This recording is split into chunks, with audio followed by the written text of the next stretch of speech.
What's up everyone, welcome back to the channel. This is Shivam Dwivedi and today in this video lecture series we are going to discuss about our second method, that is expenditure method. दोस्तों national income expenditure method से कैसे निकालते हैं हम इस video के अंदर सीखने वाले हैं और मेरा वादा है आपसे कि वीडियो को एंड तक देखना, आपको कंप्लीट डिस्कशन में करवाऊंगा और इसके बाद ऐसा हो ही नहीं सकता कि आप उसके क्वेश्चन को सॉल्व ना करवा पाओ। ठीक है दोस्तों, और मैं उम्मीद करके चलता हूं हमारी डे 2 वाली सीरीज आपने देख ली होगी जिसमें हमने इनकम मेथड से निकालना सीखा था और आज हम एक्सपेंडिचर मेथड करने के लिए जा रहे हैं। ठीक है दोस्तों, तो चलिए शुरू करते हैं। तो दोस्तों इस क्लास को स्टार्ट करने से पहले मैं आप सभी लोगों को एक बहुत ही इंपॉर्टेंट इंफॉर्मेशन देने जा रहा हूं, वो ये कि जिन बच्चों के सीए इंटर के एग्जाम है नवंबर 2020 के अंदर, दोस्तों जानता हूं कि ये एग्जाम आपके बिल्कुल नियर आ चुके हैं, समझ लो कुछ ही दिन रह गए आपके एग्जाम के अंदर।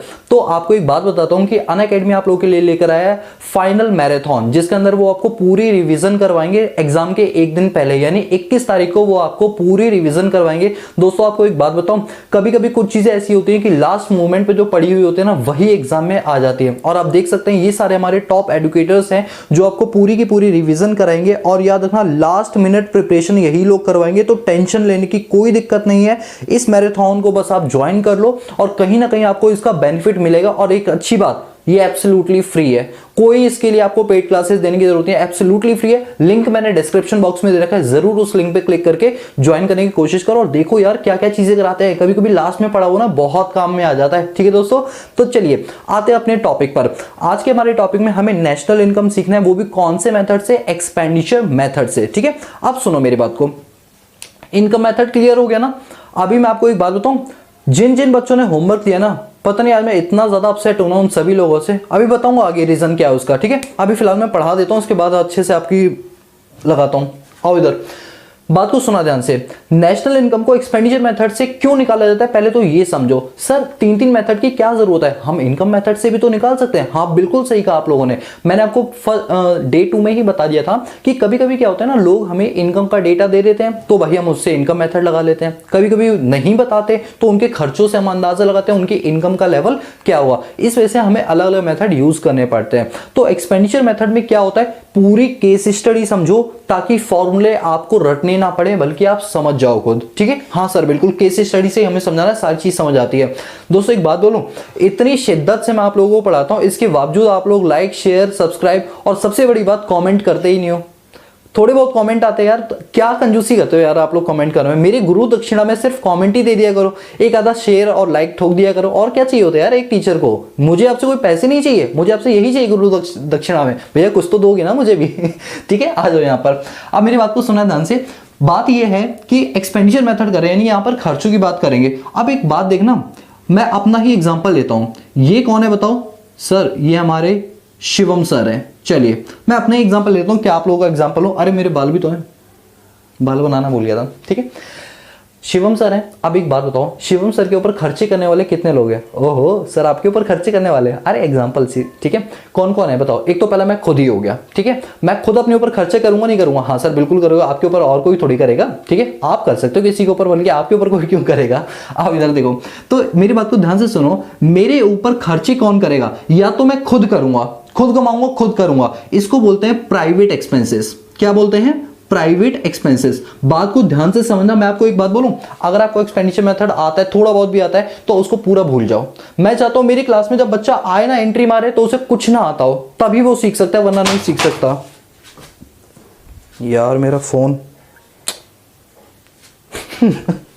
आज पता नहीं क्या हो रहा है। आओ इधर, चाहूं तो मैं वीडियो को कट कर सकता हूं, लेकिन नहीं करूंगा, आपको भी पता चलना चाहिए मेरा फोन के साथ क्या क्या हो रहा है। आओ इधर देखो, खर्चे की बात कर रहे थे और अभी खर्चा हो गया, फोन का खर्चा हो गया। अब अगर तुमने कमेंट नहीं किया ना तो भाई सब देख लेना अब। ठीक है, देखो शिवम, अब कुछ प्राइवेट खर्चे होते हैं। अभी जैसे जैसे मेरा मोबाइल गिरा तो अब मुझे इस पर खर्चा करना पड़ेगा, बिल्कुल करना पड़ेगा। मैं देख रहा हूँ इसकी स्क्रीन में क्रैक आ गया, अब वीडियो के बाद में देखूंगा क्या क्या टूटा क्या क्या फूटा। ठीक है, ये क्या होता है, प्राइवेट एक्सपेंस होता है। लाइव एग्जाम्पल दोस्तों, इससे बढ़ के एक टीचर आपके लिए और क्या करेगा। दूसरा क्या खर्चा होता है, दूसरा खर्चा होता है कुछ खर्चे गवर्नमेंट आपके लिए करती है। सर गवर्नमेंट कैसे खर्चे करती है, गवर्नमेंट खर्चे ऐसे करती है कि देखो, गवर्नमेंट ने आपके लिए हॉस्पिटल्स बनवाए, गवर्नमेंट ने आपके लिए स्कूल्स बनवाए, गवर्नमेंट ने आपके लिए कई सारी सुविधाएं दी। अब उन सुविधाओं को गवर्नमेंट एक तरह से आपके ऊपर खर्च कर रही है। गवर्नमेंट खर्च कर रही है ना, तो आपके ऊपर एक आप तो खुद खर्च करते ही करते हो, साथ में गवर्नमेंट भी आपके ऊपर खर्च करती है। बताओ, गवर्नमेंट आपके लिए रोड बनवा रही है, पीडब्ल्यूडी वगैरह की। अच्छा सर एक बात बताओ, रोड के ऊपर पीडब्ल्यूडी लिखा होता है, उसका मतलब क्या होता है, पब्लिक वर्क डिपार्टमेंट। जिन रोड के ऊपर पीडब्ल्यूडी लिखा हो समझ जाना वो सेंट्रल गवर्नमेंट ने बनवाई है, और जिन सड़कों के ऊपर पीडब्ल्यूडी ना लिखा हो वो स्टेट गवर्नमेंट ने बनवाई। जस्ट नॉलेज के लिए बता दी, क्योंकि आजकल ना मैक्रो में और इंडियन इकोनॉमी करंट अफेयर्स भी आता है, तो मान लो गवर्नमेंट एक्सपेंडिचर में यहीं से पूछ लिया गया तो क्या होगा, तो इसलिए मैं आपको करंट अफेयर भी साथ के साथ करवाते हुए चलूंगा। तो देखो, एक खर्चा वो होता है जो आप खुद करते हो जिसे प्राइवेट एक्सपेंडिचर बोलते हैं, एक वो खर्चा होता है जो गवर्नमेंट आपके ऊपर करती है, जैसे गवर्नमेंट आपको पीएफ देती है, गवर्नमेंट आपको ग्रेचुटी देती है जो गवर्नमेंट एम्प्लॉय होते हैं, पेंशन देती है, एन्युटी देती है, ये सारे क्या होते हैं, गवर्नमेंट खर्चे होते हैं। इवन जिन लोगों की गवर्नमेंट जॉब नहीं है उनको गवर्नमेंट क्या देती है, हॉस्पिटल की सुविधा देती है, गवर्नमेंट स्कूल्स, आप में से कई बच्चे गवर्नमेंट स्कूल्स में पढ़ते होंगे, वो क्या है, गवर्नमेंट एक्सपेंडिचर है। बोलो क्लियर हुआ? यस सर क्लियर हुआ।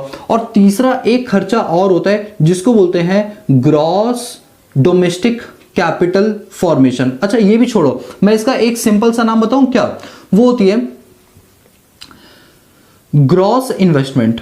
ग्रॉस इन्वेस्टमेंट का मतलब क्या होता है, बात को समझना। देखो, एक खर्चा ऐसा भी होता है जो हम इस पर्पज से करते हैं कि फ्यूचर में ये हमें इनकम कमा के देगा। कुछ खर्चे ऐसे होते हैं जो हम ये सोच के करते हैं कि फ्यूचर में ये हमें इनकम कमा के देगी।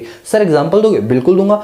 जैसे आपने कहीं देखा हो ना, आपकी गली मोहल्ले में कुछ ऐसे घर होते होंगे जहां पर पहले इंसान क्या करता है, फर्स्ट फ्लोर में खुद रहता है, 3-4 साल रह के वो सेविंग्स करता है, फिर वो ऊपर का एक फ्लोर बना देता है, उसे किराए पे चढ़ा देता है, फिर उससे किराया कमा के फिर उसे तीसरा फ्लोर बना देता है, फिर और 2-3 साल में उसके किराया इकट्ठा करके वो चौथा फ्लोर बना देता है, फिर उससे और किराया इकट्ठा करके 5वां फ्लोर। जब तक कुतुब मीनार नहीं बन जाती तब तक वो रुकता नहीं है। फिर जब उन चारों फ्लोर से किराया आता है फिर वो एक और प्लॉट खरीद लेता है। This process is called gross investment, कि हमने इन्वेस्ट किया इस पर्पज से कि वो हमें क्या देगी, बदले में रिटर्न देगी। एक बात बताओ, पहले मैं खर्चा करूंगा ना तभी तो रिटर्न मिलेगा।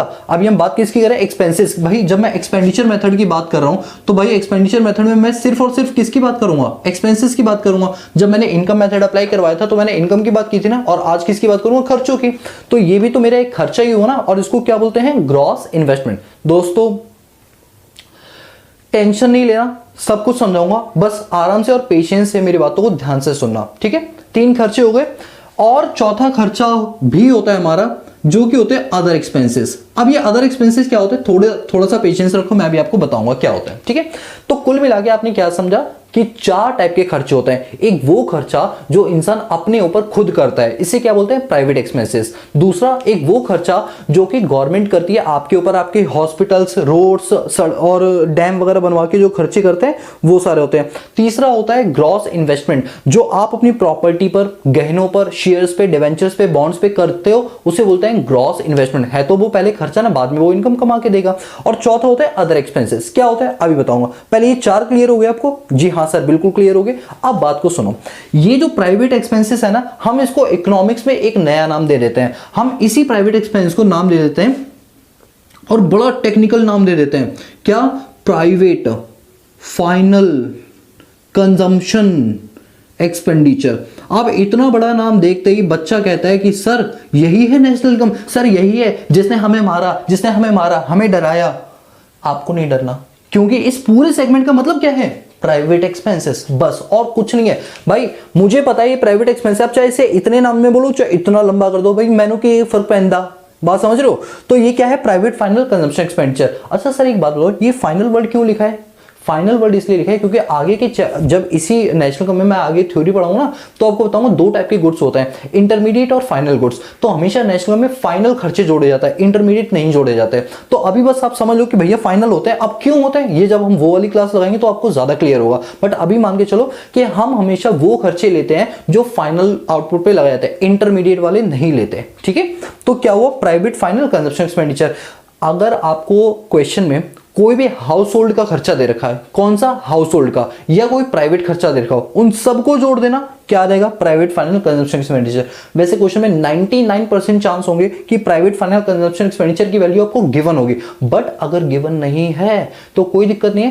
क्वेश्चन में बस कोई भी कितनी भी लंबी चौड़ी लाइन लिखी हो, बस उस लाइन के अंदर क्या होना चाहिए, प्राइवेट वर्ड होना चाहिए या पर्सनल वर्ड होना चाहिए। अगर ये वर्ड मिल जाते हैं तो, या हाउस होल्ड मिल जाते हैं, तो समझ जाना ये क्या है, प्राइवेट फाइनल कंजम्पशन एक्सपेंडिचर। वैसे 1% चांस होगा कि ऐसा कोई क्वेश्चन आ जाए, वरना आता नहीं है, ठीक है। दूसरा है गवर्नमेंट एक्सपेंडिचर। अब ये गवर्नमेंट एक्सपेंडिचर को क्या बोलते हैं, इसी चीज को इकोनॉमिक्स में क्या बोला जाता है जानते हो, government final consumption expenditure. Government final consumption expenditure, इतना लंबा चौड़ा नाम दे दिया। सर अगर मान लो क्वेश्चन में गवर्नमेंट फाइनल कंजम्पशन एक्सपेंडिचर नहीं दे रखा हो तो कोई बात नहीं, जो जो खर्चे क्वेश्चन में गिवन हो और गवर्नमेंट से रिलेटेड हो, मतलब उसमें वर्ड क्या लिखा हो, गवर्नमेंट एक्सपेंस या कुछ गवर्नमेंट करके लिखा हो, तो समझ जाना वो क्या है, गवर्नमेंट फाइनल कंजम्पशन एक्सपेंडिचर। वैसे 99% केस के अंदर ये वैल्यू आपको गिवन होगी, बट 1% हो सकता है ना भी गिवन हो, ठीक है। ग्रॉस इन्वेस्टमेंट, इस ग्रॉस इन्वेस्टमेंट को एक नए नाम से बुलाया जाता है, वो क्या है, gross domestic capital formation. Gross domestic capital formation. Sir आप हमें ये बताओगे कि ये वाला नाम क्यों लिया जाता है? जी हाँ दोस्तों, बिल्कुल बताएंगे ये क्यों लिया जाता है। उसके पीछे का रीजन ये है कि जब हम कोई पैसा लगाते हैं तो हमारी इंटेंशन क्या होती है, उससे कुछ रिटर्न मिलेगा।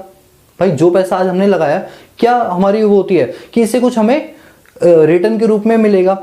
अब अगर हमें रिटर्न के रूप में नहीं मिलेगा तो क्या हम इन्वेस्टमेंट करेंगे? नहीं करेंगे। अब मैंने आपको जो एग्जांपल दिया था उसमें सोचो, उस बंदे ने फर्स्ट फ्लोर पे पैसा लगाया, हाँ लगाया, फिर उससे जो रेंट मिला सेकंड फ्लोर पे लगाया, हाँ लगाया, फिर फर्स्ट सेकंड दोनों से जो किराया मिला 2-3 सालों से थर्ड फ्लोर बना दिया। ये वो क्या कर रहा है, बार बार उसी पैसों को उसी में लगा रहा है, फिर पैसों से पैसा बना रहा है। इसीलिए हम ग्रॉस इन्वेस्टमेंट को एक और नाम से बोल सकते हैं, ग्रॉस डोमेस्टिक कैपिटल फॉर्मेशन।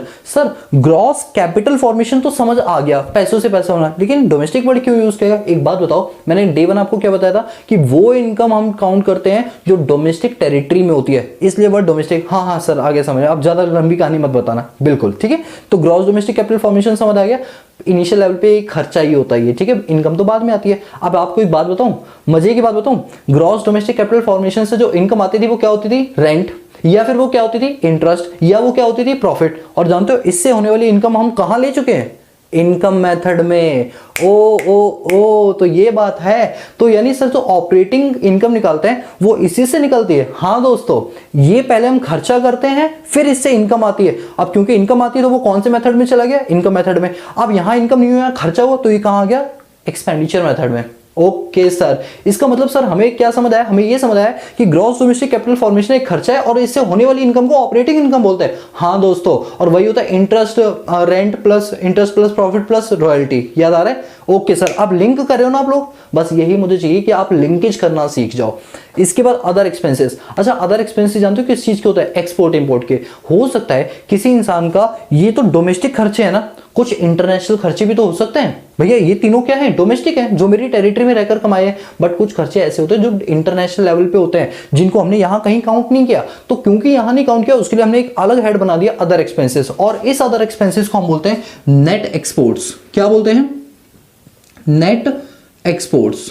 बोलो समझ आया, क्या बोलते हैं, नेट एक्सपोर्ट्स बोलते हैं। आप जानते हो जब हम क्वेश्चन में private final consumption expenditure, government final consumption expenditure plus gross domestic capital formation plus net export, जब ये चारों चीजें जोड़ देते हैं तो हमारे पास फिगर पता है क्या आती है, हमारे पास इन सबको जोड़कर फिगर आती है GDPMP। कौन सी फिगर आती है, GDPMP। चलो आप लोग प्लीज मुझे कमेंट करके बताओगे GDPMP का मतलब क्या होता है। दोस्तों प्लीज जैसा मैं बता रहा हूं ना, प्लीज मेरे साथ चलो ना, वैसे ही वीडियो को यहीं पॉज करो, आगे मत देखो, कमेंट करो और बताओ GDPMP का फुल फॉर्म क्या होती है, ठीक है। तो आई होप आपने वीडियो को कमेंट करके पॉज करके कमेंट कर दिया हुआ, मैं बता दूं अब। अच्छा, मेरे से अपने आंसर मैच करना, gross domestic production, no sir production नहीं, product, okay, gross domestic product at market price. सही हूं मैं, बताओ आप लोग, बताओ सही हूं? यस सर आप बिल्कुल सही हो, चलिए ठीक है, आपने कहा तो मैंने मान लिया। इन चारों को जोड़ के क्या आ गया, GDPMP आ गया। सर एक बात बताओ, GDPMP ही क्यों आया, ये NDPMP क्यों नहीं आया? कोई बात नहीं, मैं बताता हूं क्यों नहीं आया। बिकॉज यहां पर हमने जितने भी खर्चे जोड़े हैं ना, ये सारे खर्चे ग्रॉस हैं। अभी इसमें उससे कुछ चीजें माइनस होनी बाकी है। आप ये देखो वर्ड यहाँ पर ग्रॉस लगाए, अब मैं यहाँ पर ग्रॉस लगाऊं और मान लो यहाँ पर एन लिख दूं, NDPMP, तो क्या ये बात सही है? नहीं ना। तो जब सारे खर्चे ग्रॉस है तो मैं आगे भी क्या लगाऊं, ग्रॉस। तो इन सब चारों चीजों को जोड़ के क्या आता है, GDPMP, gross domestic product at market price. अब मान लो क्वेश्चन हमें कहता है नेशनल इनकम निकालो, क्या निकालो, नेशनल इनकम। तो अब आप मुझे बताओ, अगर मुझे GDPMP से नेशनल इनकम निकालना है तो आपको वो याद है कन्वर्जन टेबल, डे वन याद आ रही है, कन्वर्जन टेबल, वो अप्लाई करो। चलो GDPMP हमें निकालना है, दे रखा है, मान लो दे रखा है, ठीक है, और हमें नेशनल इनकम निकालनी है। तो जो चीज निकालनी है वो कहां लिखते हैं, लेफ्ट हैंड साइड में, NNPFC, net is equal to gross. Formula number 1 या 2, वहीं से बोलो, मुंह से बोलो, फॉर्मूला नंबर 1 या 2? Sir formula number 2, net is equal to gross minus depreciation. Very good. National is equal to domestic, formula number 3 या 4, formula number 3 plus NFIA, P is equal to P, भाई भाई no change, FC is equal to MP, बताओ क्या होगा, formula number 5 या 6, formula number 6 minus NIT। अगर हम GDP MP में से डेप्रिसिएशन और NIT को माइनस कर दें और NFI को ऐड कर दें तो क्या निकल के आ जाती है, नेशनल इनकम निकल आती है। यानी मैं ऐसे अब एरो बनाऊंगा कि GDP MP में हम डेप्रिसिएशन को, हम NIT को क्या करेंगे, लेस करेंगे और ऐड क्या करेंगे, NFIA, तो क्या निकल के आ जाएगा, नेशनल इनकम, बोले तो NNPFC। अब क्योंकि ये मैंने यहां लिख दिया है तो मैं यहां से इस वाले पॉइंट को रब कर दूं, क्योंकि ये तो मैंने आपको समझाने के लिए बोला था। अब देखो समझ आया आपको, तो हमने एक्सपेंडिचर मेथड में सबसे पहला काम क्या किया, सबसे पहला काम भाई पैदा किया। भाई का नाम क्या बोलो, GDP MP, भाई का नाम क्या, GDP MP। GDP MP कैसे आता है, 4 खर्चों को जोड़कर, पहला वो खर्चा जो मैं खुद करता हूं, बोलो क्या नाम, प्राइवेट फाइनल कंजम्पशन एक्सपेंडिचर। दूसरा कौन सा खर्चा, जो गवर्नमेंट करती है, गवर्नमेंट फाइनल कंजम्पशन एक्सपेंडिचर। तीसरा वो खर्चा जिसे बोलते हैं ग्रॉस डोमेस्टिक कैपिटल फॉर्मेशन, यानी कि मैं पैसा इन्वेस्ट कर रहा हूं, दैट इज ग्रॉस इन्वेस्टमेंट, बोले तो ग्रॉस डोमेस्टिक कैपिटल फॉर्मेशन। और चौथा मेरे इंटरनेशनल खर्चे, जिसे क्या बोलते हैं, नेट एक्सपोर्ट्स। चारों खर्चों को जोड़ देते हैं तो क्या आता है, GDP MP, बोले तो gross domestic product at market price, और उसमें हम लेस करते हैं डेप्रिसिएशन और NIT, बोले तो नेट इनडायरेक्ट टैक्स, और ऐड करते हैं NFIA, net factor income from abroad, तो क्या आता है, नेशनल इनकम, NNPFC। बस काम खत्म, काम खत्म। अगर आपको 70% समझ आ गया ना, कोई दिक्कत नहीं, न्यूमेरिकल करेंगे, पूरा 100 कर देंगे, ठीक है, पूरा 100 कर देंगे। यार मेरा ध्यान ना बार बार फोन पे जा रहे हैं, ऐसा टूटा है ना फोन, मतलब आज ये दिन याद रहेगा मेरा कि भैया मैं एक्सपेंडिचर मेथड करा रहा था और तुम लोगों ने मेरा एक्सपेंडिचर करवा दिया। चलो कोई बात नहीं, ये आप लोगों को क्लियर हो गया, कोई डाउट यहाँ तक, चल सकता हूँ आगे, यस सर बिल्कुल चल सकते हैं आगे। तो एक बात बताऊँ मैं आपको, अब मैं इसी को ना फॉर्मूले की फॉर्म में लिखूंगा, मतलब बुकों में ना अगर इस तरीके से समझाओ तो मुझे लगता है ज्यादा क्लियरिटी आ जाए बच्चों में, लेकिन वही बात है, बुक नहीं मानी जाएगी ना, फिर वो नोट्स माने जाएंगे। तो चलो अब मैं ना आपको प्रॉपर फॉर्मूला लिखवा के दिखाता हूँ। अच्छा आपने नोट डाउन कर लिया था, हाँ सर अब क्या फायदा, अब तो आपने रब कर दिया ना, कोई बात नहीं, वीडियो को पॉज कर लेना और मेरे साथ आगे चलो। चलो मैं इसको रब कर देता हूं और अब मैं फॉर्मूले को लिखना स्टार्ट करता हूं। चलिए अब मैं फॉर्मूले लिख रहा हूं बिल्कुल तरीके से, आप भी देखना जरा। ये बताओ एक्सपेंडिचर मेथड, मैं हेडिंग डाल दूं पहले तो, हाँ सर हेडिंग तो डालना जरूरी है ना, बिल्कुल। तो हमारी हेडिंग है आज की एक्सपेंडिचर मेथड। आप लोग पता है क्या किया करो, आप लोग ये क्या करो, अभी मैं नोट कर रहा हूं ना, पहले देख लो सारी चीजें, फिर वीडियो को पॉज करना, फिर आराम से आप नोट करना, क्योंकि जब आप एक टाइम पे 2 काम करोगे ना, नहीं हो पाएंगे कि नोट भी कर लें और समझ भी आ जाए, ऐसा नहीं होता। इसलिए थोड़ा सा पेशेंस रखो, मेरे साथ नोट करो, बाद में वीडियो पॉज करना और तुरंत के तुरंत उसको समझना, फिर आगे बढ़ना, ठीक है। चलो ठीक है सर, मुझे बताओ, पार्टिसिपेट करो मेरे साथ। एक्सपेंडिचर मेथड में क्या आता है, सबसे पहले क्या निकालते हैं भाई, भाई का नाम क्या है, GDP MP, बिल्कुल। तो हम क्या निकालेंगे, GDP MP। GDP MP का फॉर्मूला क्या होता है सर, GDP MP का फॉर्मूला होता है private final consumption expenditure, private final consumption expenditure. इसमें क्या ऐड करते हैं, इसमें हम और ऐड करते हैं गवर्नमेंट फाइनल कंजम्पशन एक्सपेंडिचर, ठीक है, दोनों ऐड करते हैं। इसके बाद अच्छा एक बात बोलूं, प्राइवेट फाइनल कंजम्पशन एक्सपेंडिचर में लिख लेना शिवम सर का मोबाइल, तुरंत याद आ जाएगा आप लोगों को। Plus gross domestic capital formation, plus gross domestic capital formation, gross domestic capital formation, plus net exports, plus net exports. अच्छा सर एक बात बताओ, अगर क्वेश्चन में हमें प्राइवेट फाइनल कंजम्पशन एक्सपेंडिचर नहीं गिवन हो, तो वैसे 99% चांस है गिवन होगा, 1% है कि नहीं गिवन होगा, तो इसका कोई फॉर्मूला नहीं होता। बस आप क्वेश्चन में देख लेना कहीं कोई पर्सनल या कोई प्राइवेट वर्ड लिखा है, अगर लिखा है तो उसको ऐड कर देना, होगा नहीं ऐसा बट फिर भी कर देना। दूसरा government final consumption expenditure maximum chance है गिवन होगा, नहीं गिवन हो तो गवर्नमेंट एक्सपेंडिचर या गवर्नमेंट कोई भी खर्चा अगर गवर्नमेंट से रिलेटेड दे रखा है उसको ऐड कर देना, आपका गवर्नमेंट फाइनल कंजम्पशन एक्सपेंडिचर है। मैं बता दूं ये दोनों क्वेश्चन में हमेशा गिवन होंगे। वैसे तो ग्रॉस डोमेस्टिक कैपिटल फॉर्मेशन नहीं गिवन हो तो इसके 3 फॉर्मूले होते हैं, तीनों सुनो क्या होते हैं। अब मैं स्टार डाल के लिख रहा हूँ, स्टार डालने का मतलब है कि मैं इनके सब फॉर्मूला लिख रहा हूँ। मेन फॉर्मूला तो हमारा ये है, अब तो मैं सब फॉर्मूला लिख रहा हूँ। तो सब फॉर्मूला क्या है बताओ। अच्छा मैं शॉर्ट में भी ये ऐसे लिख लूँ GDFC, लेकिन आप प्लीज हम रिक्वेस्ट है आप मत लिखना, मैं लिख रहा हूँ सिर्फ, ठीक है। सर आप भी क्यों लिख रहे हो, मैं हूं ठीक है। तो ग्रॉस डोमेस्टिक कैपिटल फॉर्मेशन के 3 फॉर्मूले होते हैं, कौन कौन से वो सुनो।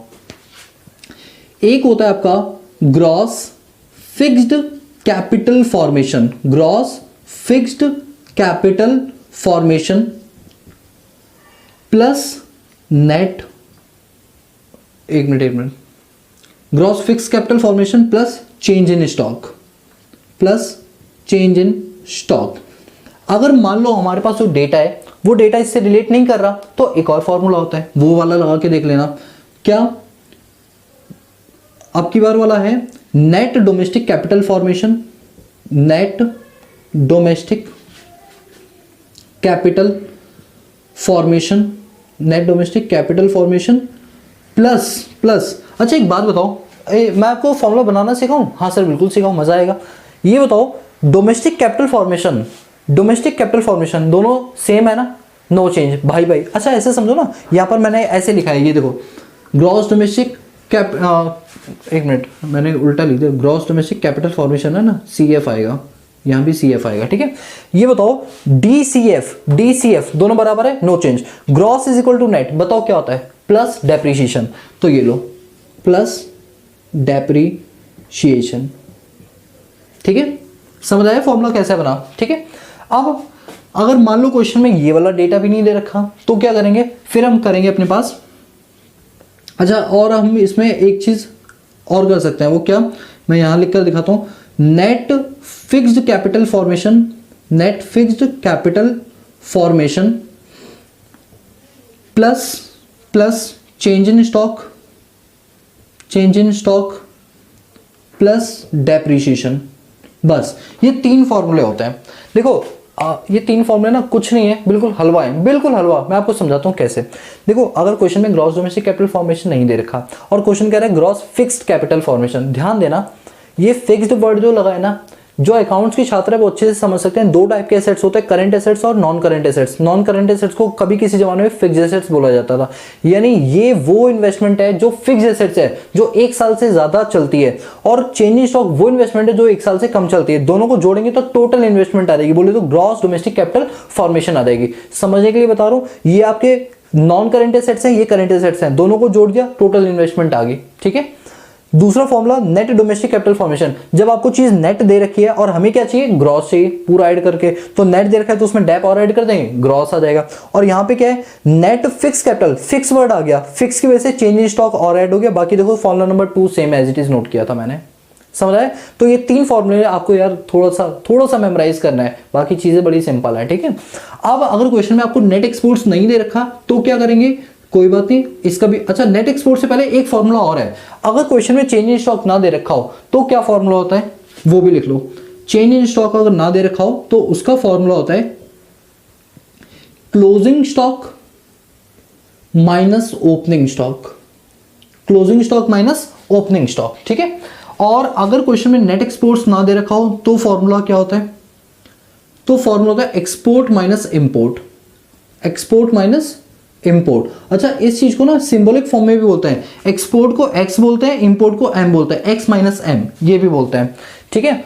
अब आपके मन में आ रहा होगा सर अगर कुछ गिवन ही नहीं है तो क्वेश्चन बनाने वाला पागल इंसान है, जब कुछ गिवन ही नहीं है तो चाहता क्या है वो हमसे। दोस्तों वो आपसे ना आपका टेस्ट लेना चाहता है कि आपको सब कुछ आता ही नहीं आता है। इसलिए दोस्तों सारे के सारे फॉर्मूले आपको बिल्कुल टिप्स पे आने चाहिए। किस पे आने चाहिए, टिप्स पे आने चाहिए, ठीक है। तो बताओ ये था आपका एक्सपेंडिचर मेथड। देखो दोस्तों अगर हम फॉर्मूले को देखें ना तो फॉर्मूला दिखने में बड़ा है, वैसे कुछ नहीं है। बताओ यार 4 खर्चे नहीं होते, एक वो खर्चा जैसे मेरा मोबाइल टूटा भी थोड़ी देर पहले, प्राइवेट फाइनल। दूसरा वो कि गवर्नमेंट आके तोड़ जाती, गवर्नमेंट एक्सपेंडिचर। तीसरा वो कि मैं कहीं इन्वेस्टमेंट कर रहा हूँ तो खर्चा हो गया, ग्रॉस इन्वेस्टमेंट जिसे बोलते हैं ग्रॉस डोमेस्टिक कैपिटल फॉर्मेशन। और चौथा मेरे विदेशों में कोई खर्चे हो रहे हैं यानी नेट एक्सपोर्ट्स। चारों खर्चों को जोड़ दिया क्या आ जाएगा, जीडीपी एमपी। और बाद में नेशनल इनकम निकालने के लिए तो कन्वर्जन टेबल आपको अच्छे से आती ही है। बोलो यहां तक की चीजें क्लियर है? यस सर बिल्कुल क्लियर है। तो क्या अब हम आगे बढ़ सकते हैं? सबसे पहला काम, अब आप वीडियो को पॉज करके फॉर्मूलों को नोट डाउन कर सकते हो। मैं अभी साइड हो जाता हूं, आराम से नोट डाउन कर लो।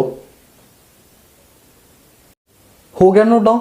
चल सकते हैं आगे? Yes sir. अब एक काम करते हैं, अगर आपको ना ये 70% या 50% भी समझ आए कोई दिक्कत नहीं, अब जो बचे हुए परसेंटेज है ना जो नहीं समझ आया वो क्वेश्चन करके पूरा क्लियर हो जाएगा, ठीक है, टेंशन मत लेना बिल्कुल भी, वीडियो को एंड तक देखना है बिल्कुल, ठीक है। चलो अब मैं आपको कराता हूं अब इसके न्यूमेरिकल्स, ठीक है। तो आपको जो पहला क्वेश्चन है वो ये रहा।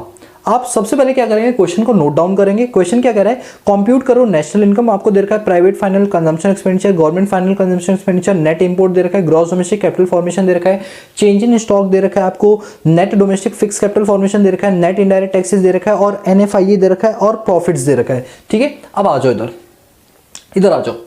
क्वेश्चन आपने देखा, वीडियो को पॉज करके नोट डाउन कर लिया? यस। एक बार बोलूं, सेपरेट रजिस्टर बना लो। मैं बहुत कुछ लिखवाने वाला हूं इसलिए सेपरेट रजिस्टर बना लो, ऑल इन वन मत रखो, और उस रजिस्टर के ऊपर नाम दे दो इकोनॉमिक CGA और फोटो क्लिक करके इस नंबर पे दिखा दो भैया आपने बनाया नहीं बनाया, मैं भी तो देखूं आप लोग कर भी रहे हो सर नहीं कर रहे हो, ठीक है। आओ तो बताओ क्वेश्चन में क्या निकाला है, नेशनल इनकम। अब नेशनल इनकम जो निकाले वो हमारा मेन सोल्यूशन होगा, बाकी सब क्या होंगे, हमारे वर्किंग नोट होंगे, ठीक है सर बिल्कुल, ये तो हमें भी पता था, आपने नया क्या बताया। चलो सोल्यूशन में क्या निकालना है, नेशनल इनकम। तो सबसे पहली हेडिंग डालूंगा कैलकुलेशन ऑफ नेशनल इनकम। बताओ कौन से मेथड से, bye expenditure method, expenditure method. अब मैं जानता हूं सर, क्या जानते हो, आपके दिमाग पे क्वेश्चन चल रहा है, आपको कैसे पता चला एक्सपेंडिचर मेथड है। चलो मैं आपसे पूछूं, बताओ आपको कैसे पता चला एक्सपेंडिचर मेथड है। सर हमें ऐसे पता चला कि इसके अंदर जो डेटा में जो इन्फॉर्मेशन दे रखी है वो इन फॉर्मूलों से रिलेटेड है। अब एक बात हो, इसमें इनकम मेथड क्यों नहीं लगा, क्योंकि इसके अंदर कहीं भी ऑपरेटिंग सरप्लस, कहीं भी कंपनसेशन ऑफ एम्प्लॉइज, कहीं भी रॉयल्टी, मिक्स्ड इनकम कुछ नहीं दे रखा, तो हमें पता चलेगा एक्सपेंडिचर। अब क्या क्वेश्चन आपको बताएगा तो ही समझ पाओगे? नहीं सर, अब तो हम इतने अच्छे हुए हैं कि क्वेश्चन नहीं भी बताए ना, बस क्वेश्चन दे दे और कह दे नेशनल इनकम, हम खुद पता लगा लेंगे कौन सा मेथड लगाना है। तो बताओ इस क्वेश्चन की डेटा देखकर क्या पता चला कि इसमें कौन सा मेथड लग गया, एक्सपेंडिचर मेथड लग गया। बहुत बढ़िया बेटे, बहुत शाबाश, ठीक है, नहीं वेरी गुड, वेल डन, ठीक है। आओ अब हमें क्या निकालना है, नेशनल इनकम, शॉर्ट में क्या बोलते हैं, NNPFC। अब हम जानते हैं कि जब एक्सपेंडिचर मेथड लगाते हैं तो उसके भाई का नाम क्या होता है, GDP-MP। क्या क्वेश्चन में GDP-MP दे रखा है, सर नहीं दे रखा, तो हम निकाल लेंगे। तो अब हम नीचे एक और वर्किंग नोट बनाएंगे और उसमें लिखेंगे कैलकुलेशन ऑफ GDP-MP, ठीक है दोस्तों। अब बताओ GDP-MP कैसे निकालते हैं, GDP-MP is equal to private final consumption expenditure, private final consumption expenditure. Sir एक काम करो ना, आप इतना लंबा चौड़ा क्यों लिख रहे हो, शॉर्ट में लिख दो। नहीं दोस्तों, मैं भी शॉर्ट में लिखूंगा तो आप भी शॉर्ट में लिखोगे, और मैं नहीं चाहता आपको मेरी वाली गंदी हैबिट पड़ रही, ठीक है। कुछ कुछ जगह जहां पर मैं यूज कर लेता हूं ताकि बोर्ड में जगह की कमी ना पड़े, बाकी अगर मेरे पास स्पेस है तो मैं पूरा ही लिखूंगा और आप भी पूरा लिखेंगे। Plus government final consumption expenditure, consumption expenditure, plus gross domestic capital formation, gross domestic capital formation. जानते हो जब हम फॉर्मूले को बार बार लिखते हैं ना हाथों से, तो अपने आप फॉर्मूले याद हो जाएंगे। मैं आपको वादा करता हूं जब आप क्वेश्चन करोगे ना, तो क्वेश्चन करते टाइम आप फॉर्मूलों को, जब 10 क्वेश्चन करो तो 10 बार फॉर्मूले लिखो, वो भी पूरे पूरे। तो आप ना 2-3 बार लिखोगे, तीसरी बार आपका हाथ अपने आप उस चीज को लिखना शुरू कर देगा। यही होती है प्रैक्टिस, समझ रहे हो। और आपको एक बात बताऊं, हम जितने क्वेश्चन करा रहे हैं ना, it's sufficient for your examination. इसके बाद एक्स्ट्रा कुछ नहीं करना। आपका मन है तो आप कर सकते हो, अच्छी बात है, बट नहीं मन है तो कोई भी दिक्कत नहीं, जितना करा रहा हूं उतना बहुत सफिशिएंट है। मैं इस हिसाब से करा रहा हूं कि आपको आपकी बुक खोलने की जरूरत ना पड़े, किसी भी चैप्टर में बिना बुक के आप पूरा पढ़ सकते हो। यहां पर आओ, और क्या प्लस करेंगे, नेट एक्सपोर्ट्स, क्या प्लस करेंगे, नेट एक्सपोर्ट्स, ठीक है। चलो अब जरा क्वेश्चन का डेटा देखकर बताओ, प्राइवेट फाइनल कंजम्पशन एक्सपेंडिचर दे रखा है, हाँ सर पहले पॉइंट में दे रखा है 900 रुपए, चलिए ठीक है, 900 रुपीज दे रखा है। क्या गवर्नमेंट फाइनल कंजम्पशन एक्सपेंडिचर दे रखा है, हाँ सर सेकंड पॉइंट पे दे रखा है 400 रुपीज। क्या ग्रॉस डोमेस्टिक कैपिटल फॉर्मेशन दे रखा है, यस सर फोर्थ पॉइंट पे दे रखा है ग्रॉस डोमेस्टिक कैपिटल फॉर्मेशन, कितना 250। इसके बाद नेट एक्सपोर्ट्स, नेट एक्सपोर्ट्स दे रखा है क्या क्वेश्चन में, सर नेट एक्सपोर्ट्स तो नहीं दे रखा, बट हाँ यहां पर कुछ ऐसे दे रखा है नेट इंपोर्ट करके, पर एक्सपोर्ट दे रखा है क्या कहीं, नहीं एक्सपोर्ट नहीं दे रखा। तो हम जानते हैं नेट एक्सपोर्ट्स का फॉर्मूला होता है एक्सपोर्ट माइनस इंपोर्ट। एक्सपोर्ट नहीं है तो क्या ले लोगे, 0। और इंपोर्ट कितना दे रखा है, इंपोर्ट आपको दे रखा है कितना, नेट इंपोर्ट 30। यहां पे होती मिस्टेक्स, क्योंकि वो नेट इंपोर्ट को ही नेट एक्सपोर्ट मान लेता है। नहीं, जब एक्सपोर्ट नहीं दे रखा तो 0 माइनस इंपोर्ट, यहाँ पे फॉर्मूला होता था ना एक्सपोर्ट माइनस इंपोर्ट, एक्सपोर्ट नहीं दे रखा 0, इंपोर्ट दे रखा है तो माइनस कर देंगे 30।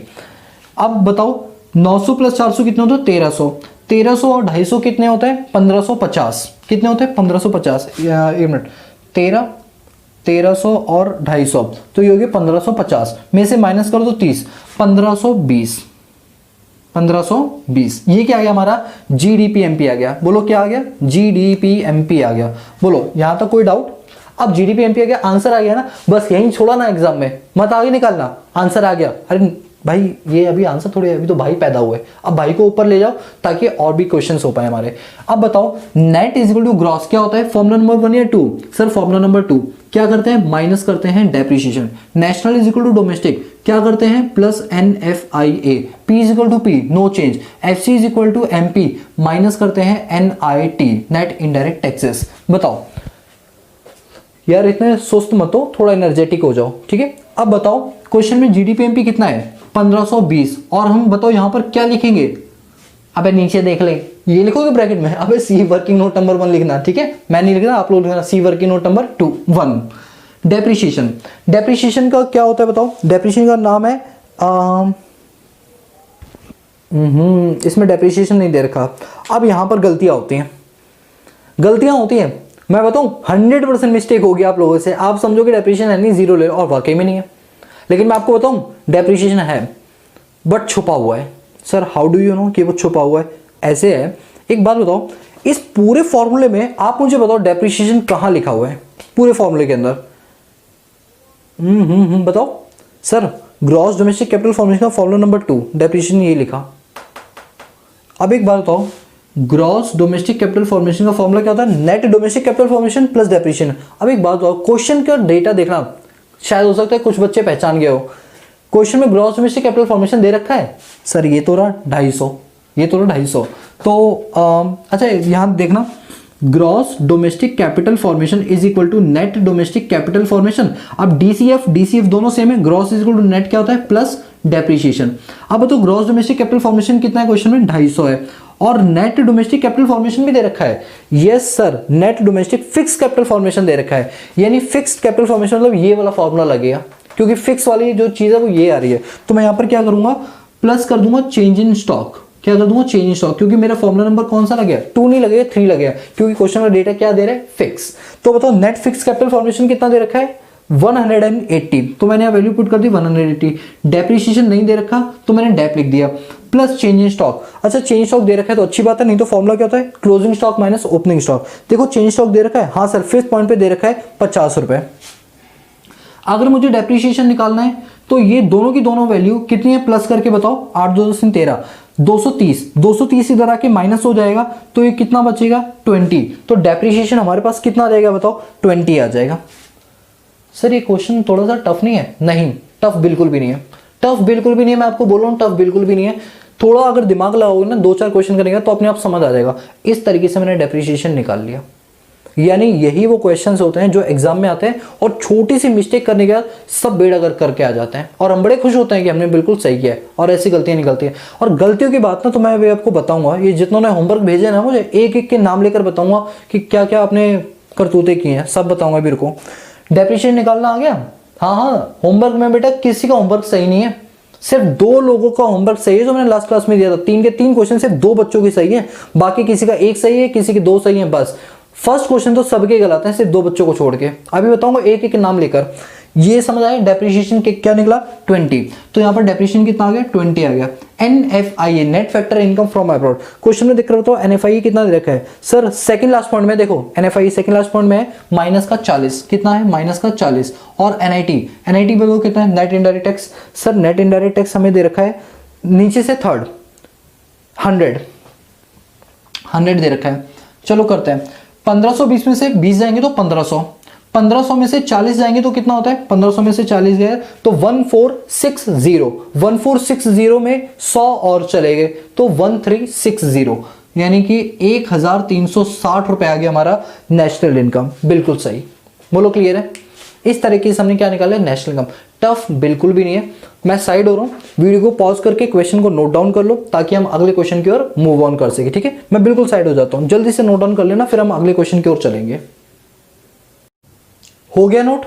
चल सकते हैं आगे? यस सर, आगे चल सकते हैं। तो चलिए दोस्तों, अगला क्वेश्चन ये रहा। इस क्वेश्चन को सबसे पहले आप नोट डाउन करेंगे और फिर मेरे साथ डिक्टेशन लेंगे। क्वेश्चन कह रहा है कि कैलकुलेट करो national income from the following data. क्या क्या डेटा दे रखा है? प्राइवेट फाइनल कंजम्पशन एक्सपेंडिचर दे रखा है, profit, government final consumption expenditure, net indirect tax, gross domestic capital formation, change in stock, net factor income from abroad, consumption of fix capital. बताओ consumption of fix capital को क्या बोलते हैं? Depreciation बोलते हैं। ठीक है, अच्छा एक बात आपको बताऊं, डेप्रिसिएशन का एक और नाम होता है रिप्लेसमेंट कॉस्ट। क्या नाम होता है? Replacement cost. नोट डाउन कर लेना। और फिर हमें दे रखा है नेट इंपोर्ट। ठीक है, चलिए आ जाओ। क्वेश्चन नोट डाउन कर लिया? चल सकते हैं आगे? यस सर, बिल्कुल चल सकते हैं आगे। क्वेश्चन में क्या निकालना है? National income. तो नेशनल इनकम को शॉर्ट फॉर्म में क्या बोलते हैं? NNPFC। और हमें कौन से मेथड से निकालना है? Expenditure method. तो एक्सपेंडिचर मेथड के लिए क्या पता होना चाहिए? GDPMP।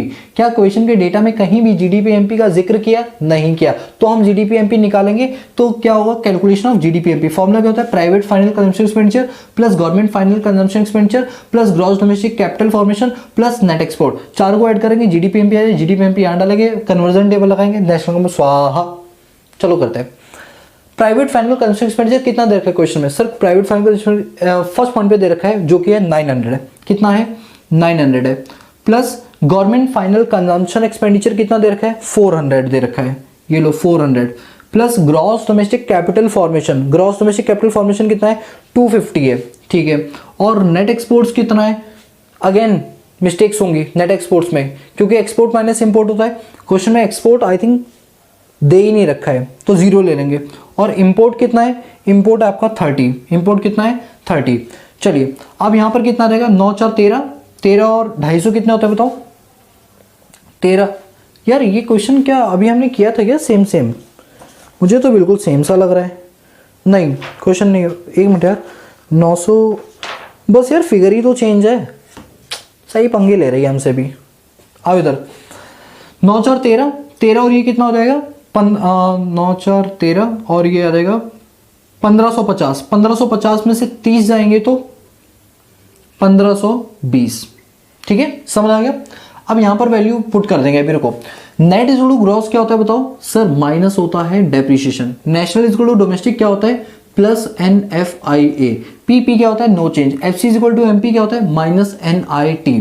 GDPMP कितना बताओ? 1520।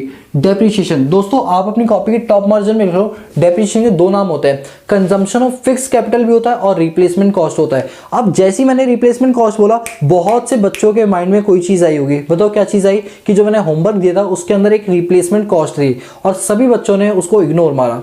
सभी ने इग्नोर मारा, जबकि उसी को डेप्रिसिएशन बोलता है। इस वजह से कई बच्चों के आंसर गलत आए हैं। ठीक है, चलो डेप्रिसिएशन क्वेश्चन में दे रखा है क्या? हाँ सर दे रखा है। कंजम्पशन ऑफ फिक्स कैपिटल दे रखा है 20। कितना?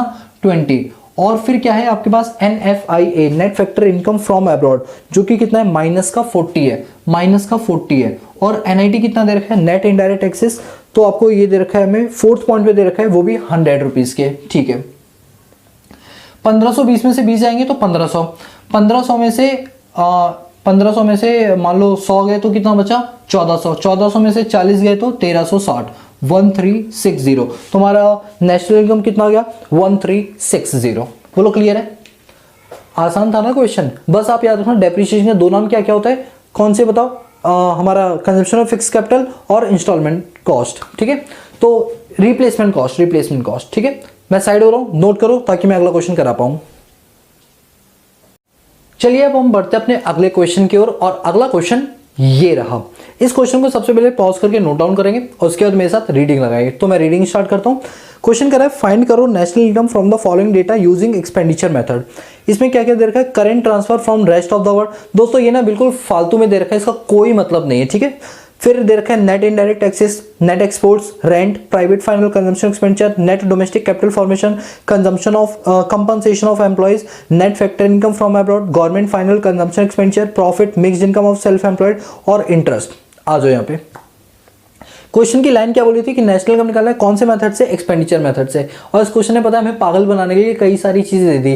किससे रिलेटेड जानते हो, इनकम मेथड से रिलेटेड। क्वेश्चन ने क्या क्या दिया हमें, देखो प्रॉफिट दिया, mix income of self employed दिया, कंपनसेशन ऑफ एम्प्लॉइज दिया। भाई देने की क्या जरूरत है, जब क्वेश्चन का एक्सपेंडिचर मेथड लगाओ, पता है क्यों देता है, ताकि आप ऊपर की लाइन भूल जाओ और इन डेटा को देख के आपको लगे इनकम मेथड लगाना है। ये आपको पागल बना रहे हैं, पागल आपको बनना नहीं है, ठीक है। हम अपना एक्सपेंडिचर मेथड ही लगाएंगे, ठीक है। तो बताओ हमारा मेन सोल्यूशन क्या होगा, calculation of national income by expenditure method. जब हम नेशनल इनकम निकालेंगे तो क्या लिखते हैं शॉर्ट में, एनएनपीएफसी इज इक्वल टू में उसके भाई का नाम क्या होता है एक्सपेंडिचर मेथड में, जीडीपीएमपी। आप क्वेश्चन में कहीं जीडीपीएमपी दे रखा है, सर नहीं दे रखा, हम जीडीपीएमपी निकाल लेंगे। फॉर्मूला क्या होता है, private final consumption expenditure plus government final consumption expenditure plus gross domestic capital formation plus net exports, ठीक है। तो चलिए हम लगाते हैं। बताओ प्राइवेट फाइनल कंजम्पशन एक्सपेंडिचर कितना दे रखा है, sir private final consumption expenditure 5th point में दे रखा है, वो भी कितना है 900 रुपीज का, okay 900 plus government final consumption expenditure कहां दे रखा है, ये आपको दे रखा है 9th पॉइंट पे, 9th पॉइंट पे दे रखा है 400, ठीक है 400।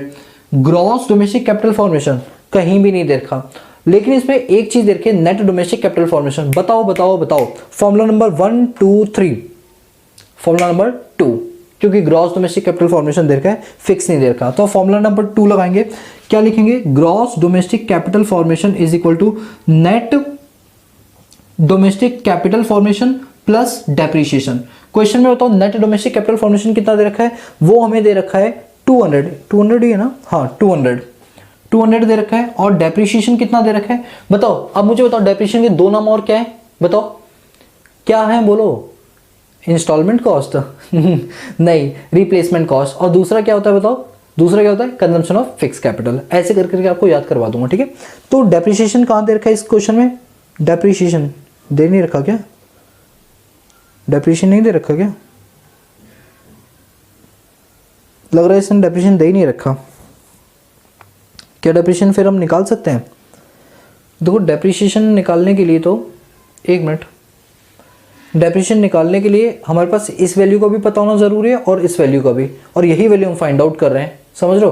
तो इसका मतलब डेप्रिसिएशन दे ही नहीं रखा है। जब डेप्रिसिएशन दे ही नहीं रखा तो भाई फिर उसे क्या मान लेंगे, जीरो मान लेंगे, ठीक है। याद ना, हार नहीं मानना है, आखिरी दम तक देखना है, कहीं ऐसा तो नहीं डेप्रिसिएशन दे नहीं रखा, हिडन हो और हम निकाल सकते हो। अभी मैंने देखा, क्योंकि डेप्रिसिएशन निकाल भी सकते हैं, बट वो तब निकाल सकते हैं जब आपको नेट डोमेस्टिक कैपिटल फॉर्मेशन भी गिवन हो और ग्रॉस डोमेस्टिक भी, बट हम निकाल ही ग्रॉस डोमेस्टिक रहे तो फिर क्या फायदा, फिर तो डेप्रिसिएशन क्या होगा, जीरो होगा।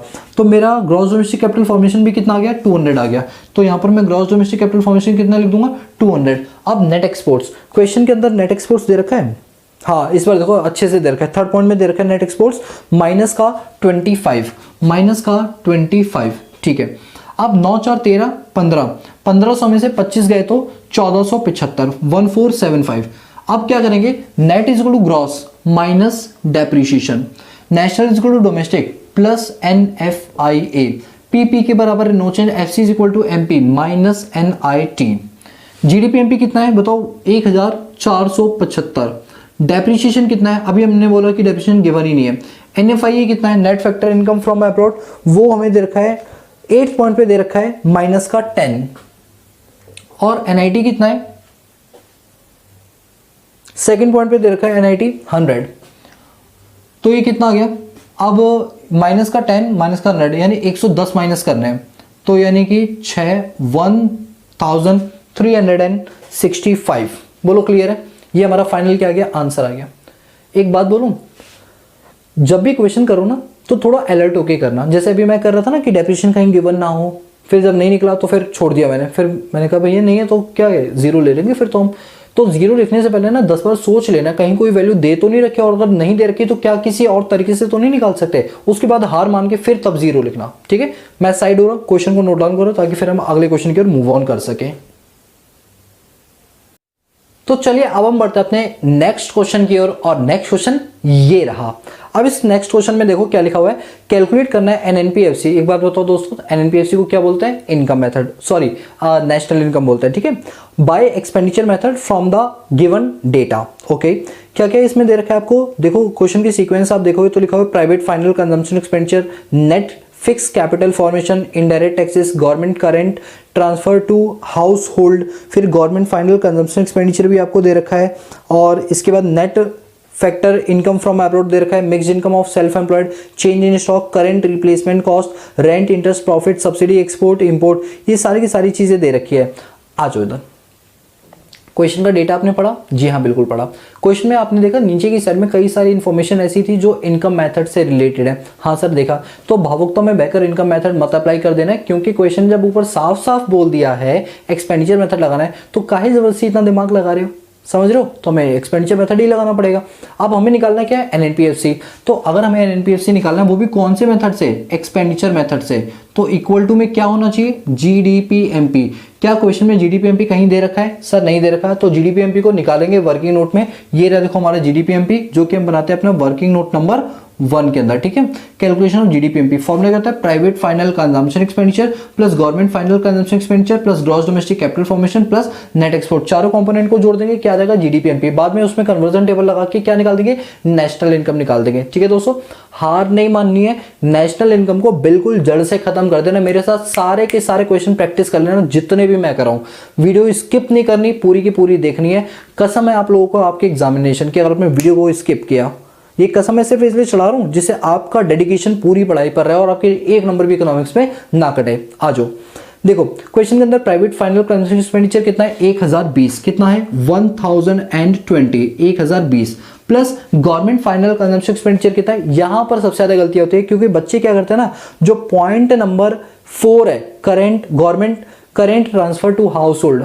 अरे भैया, गवर्नमेंट ने हाउस होल्ड को ट्रांसफर किया, ये कोई खर्चा होता है क्या?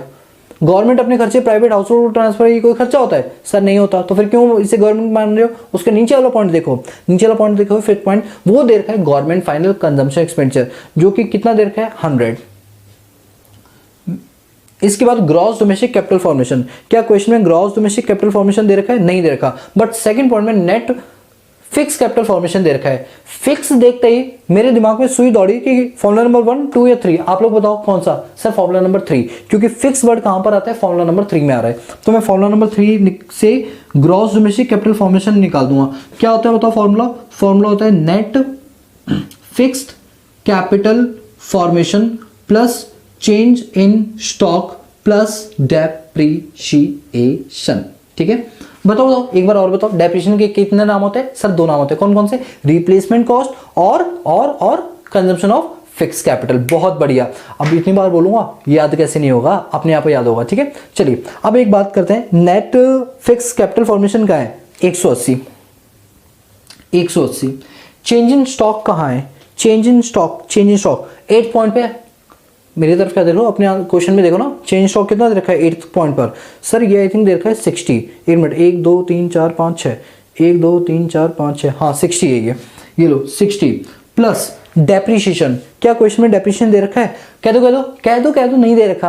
अबे दे रखा है। कहां दे रखा है? वो दे रखा है आपको 9th पॉइंट पे, करंट रिप्लेसमेंट कॉस्ट 5 नंबर पे 80 है। हाँ 80 रुपए इसमें डेप्रीशिएशन दे रखा है, इसीलिए मैं बार बार डेप्रीशिएशन का नाम याद करवा रहा था जिससे दिक्कत ना हो। रिप्लेसमेंट कॉस्ट कितना है? 80 रुपए। यही हमारी क्या होती है? डेप्रीशिएशन। कोई दिक्कत नहीं दोस्तों, मैं हूं ना आपके साथ, कभी भी आपको गलत चीज ना तो बताऊंगा और ना आपको गलत करने दूंगा, इसीलिए मैं बार बार डेप्रीशिएशन को याद करवा रहा था। इन सबको करते हैं, ये आपका है 6 3 18 19 20 21 22, ये आपका देगा 22। अरे यार क्या करूं मैं, 0 6 18 19 20 21 22 2 3 320 यहाँ पर क्या कर देंगे? पुट कर देंगे। Plus net exports. क्वेश्चन में बताओ नेट एक्सपोर्ट दे रखा है? नहीं दे रखा। एक्सपोर्ट माइनस इंपोर्ट, क्वेश्चन के लास्ट के 2 पॉइंट देखो, दे रखे value export minus import 100 minus 120, 100 minus 120 export minus import होता है। हाँ जी, तो अभी ये बताओ कितना हो जाएगा? इसको जोड़ेंगे 420 हो जाएगा, और यहां पर करेंगे 1420 हो जाएगा, प्लस करेंगे इसमें से इसको करेंगे माइनस का 20 यानी 1400, सॉल्व करेंगे कितना आ जाएगा? 1400। अब यहां पर आ जाओ, net is equal to gross क्या होता है? माइनस डेप्रीशिएशन होता है। National is equal to domestic क्या होता है? प्लस NFIA होता है। PP के बराबर no change. FC is equal to MP क्या होता है? माइनस का नेट इनडायरेक्ट टैक्स। GDP-MP कितना है? सर GDP-MP है 1400। डेप्रीशिएशन कितना है? क्वेश्चन में दे रखा था डेप्रीशिएशन, हाँ सर डेप्रीशिएशन दे रखा था 80, जिसको करंट रिप्लेसमेंट कॉस्ट के नाम से बोलते थे। NFIA क्वेश्चन के अंदर देखो NFIA दे रखा है सर, NFIA, हाँ सर 6 पॉइंट पर दे रखा है, जो कि है माइनस का 10। माइनस का 10 और NIT नेट इनडायरेक्ट टैक्सेस ऊपर दे रखा है। अच्छा ऊपर इनडायरेक्ट टैक्स दे रखा है थर्ड पॉइंट पे, क्या कहीं सब्सिडी भी दे रखी है? हाँ, बस यहाँ भी गलती हो जाती है। हमने इनडायरेक्ट टैक्स देखते हैं और यहाँ पर सीधा टेप मारते हैं। मैंने क्या बोला, जब भी हम नेशनल इनकम के न्यूमेरिकल करें हमें बड़ा सचेत रहना पड़ेगा, ठीक है। अब इसमें फॉर्मूला लगा indirect tax minus subsidy. Indirect tax कितना है बताओ? 180। थर्ड पॉइंट पे दे रखा है इनडायरेक्ट टैक्स 180 और सब्सिडी कितना दे रखा है? सब्सिडी नीचे से थर्ड पॉइंट पे दे रखा है आपको 20। सॉल्व करते हैं तो 1400 में से हमें क्या क्या माइनस करना है? 80 माइनस करना है और 10 और इसको माइनस करेंगे कितना रहेगा? 160, ठीक है। यानी 160 और ये आ गया 170 और 170 और 80 15 250 और इसमें से माइनस करेंगे 1150 आ जाएगा। नेशनल इनकम कितनी आएगी? 1150। अच्छा मैंने कुछ कैलकुलेशन कहीं गलत तो नहीं कर? एक बात बोलूं, कैलकुलेशन में थोड़ी सी दिक्कत हो गई है। यहाँ पर ये वाली फिगर है ना, ये 1420 होगी। आप कैलकुलेट करो 1420 आएगी, ठीक है। प्लस माइनस गलत हो गया तो यहाँ भी कितना आ जाएगा? 1420। जब इसे माइनस करेंगे तो 1170। कोई बात नहीं यार, मुझे भी माफ कर दो, इंसानियों कैलकुलेशन एरर तो हो ही जाती है ना, ठीक है। तो ये है आपका फाइनल आंसर, ठीक है। अब आप इसको जो है जल्दी से या तो नोट डाउन कर लो, ठीक है। फिर हम चलते हैं अपने अगले क्वेश्चन की ओर। तो चलिए अब हम बढ़ते हैं अपने अगले क्वेश्चन की ओर और आज की क्लास का लास्ट क्वेश्चन है वो ये रहा। अब इस क्वेश्चन में देखो क्या बोल रहा है, कैलकुलेट करना है NNP-MP। क्वेश्चन का डेटा क्या दे रखा है? Gross domestic fix capital formation दे रखा है, प्राइवेट फाइनल कंजम्पशन एक्सपेंडिचर दे रखा है, गवर्नमेंट फाइनल कंजम्पशन एक्सपेंडिचर दे रखा है, value of output produce in the economy दे रखा है, current replacement cost of fix capital दे रखी है, नेट एक्सपोर्ट्स दे रखा है, NFIA दे रखा है और sale by firm all firm of an economy, ये सारी चीजें दे रखी है। आज उधर इस क्वेश्चन में कई सारे फालतू डेटा दे रखे हैं आपको कंफ्यूज करने के लिए, ताकि आपको लगे यार डेटा दे रखा है तो कुछ तो काम का होगा। कोई काम का नहीं, जो डेटा काम का नहीं एक्सक्लूड करो, भगाओ इसे यहाँ से, ठीक है। आ जाओ क्वेश्चन पे। क्वेश्चन में क्या निकला है? NNP-MP। तो हम लिखेंगे कैलकुलेशन ऑफ NNP-MP। अब डेटा जो हमने देखा उससे पता चला भैया एक्सपेंडिचर मेथड लगे बाय एक्सपेंडिचर मेथड, ठीक है।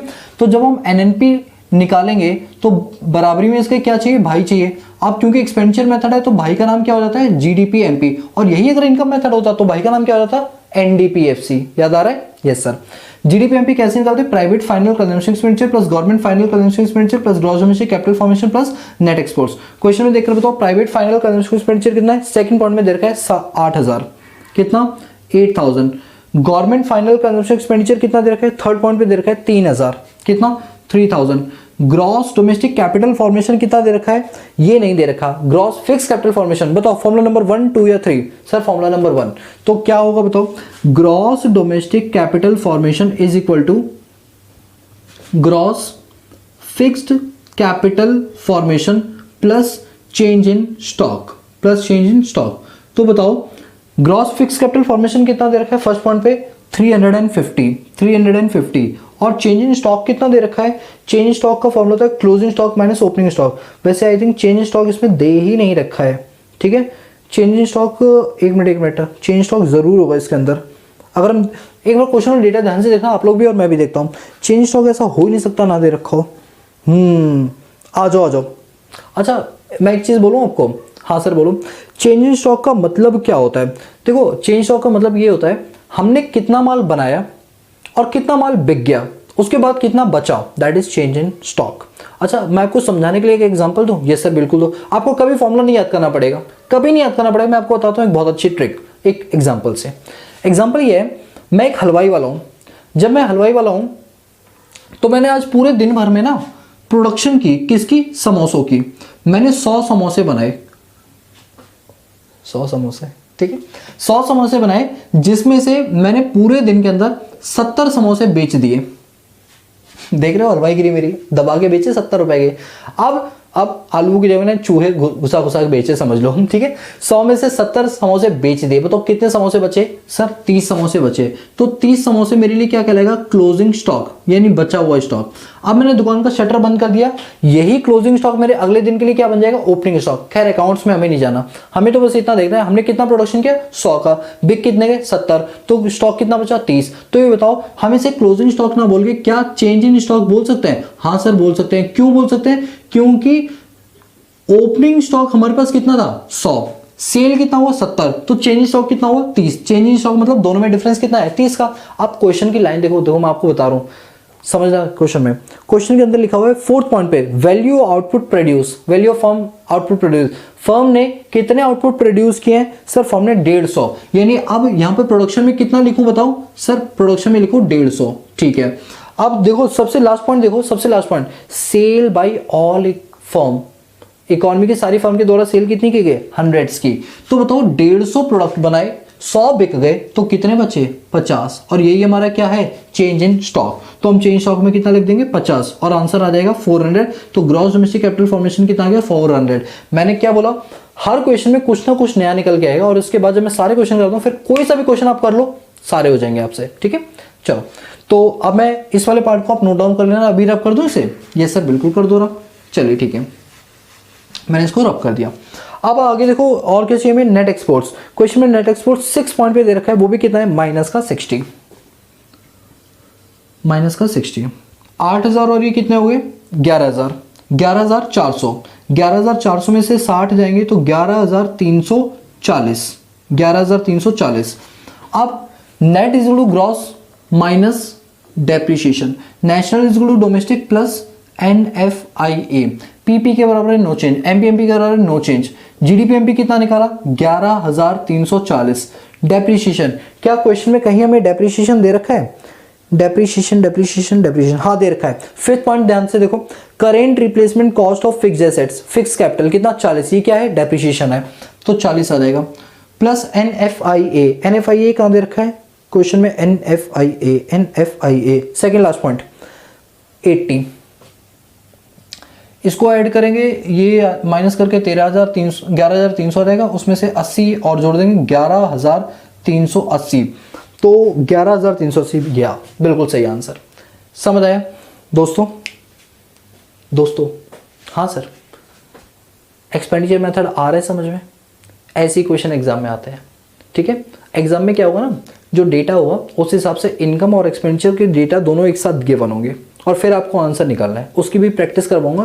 पहले ये बताओ एक्सपेंडिचर मेथड आप लोगों को क्लियर है, ये सर बिल्कुल क्लियर है, मैं साइड हो जाता हूँ। अब मैं एक ऐसा क्वेश्चन लास्ट करवाने वाला हूँ, वैसे मैंने सोचा था ये लास्ट करवाऊं, बट हाँ एक्सपेंडिचर मेथड कंप्लीट हो गया, बट एग्जाम में ना अलग अलग नहीं आता, एग्जाम में एक क्वेश्चन आता है उसी में एक्सपेंडिचर भी लगाना होता है, उसी में इनकम भी लगाना होता है, तो क्यों ना एक क्वेश्चन मैं आपको करा दूं जिससे आपको समझ आ रहा है कि दोनों के दोनों क्वेश्चन कैसे टैकल करने होते हैं, ठीक है।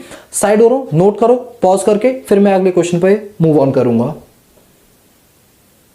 तो चलिए, अब जैसे एग्जाम में क्वेश्चन पूछा जाता है ना, अब मैं वो क्वेश्चन कराने के लिए आ रहा हूँ। एग्जाम में ना कभी भी इनकम मेथड या एक्सपेंडिचर मेथड अलग से नहीं पूछता, एक ही क्वेश्चन में पूरा डेटा देगा और उसी क्वेश्चन से आपको इनकम और एक्सपेंडिचर मेथड दोनों से आंसर निकालना होता है, ठीक है।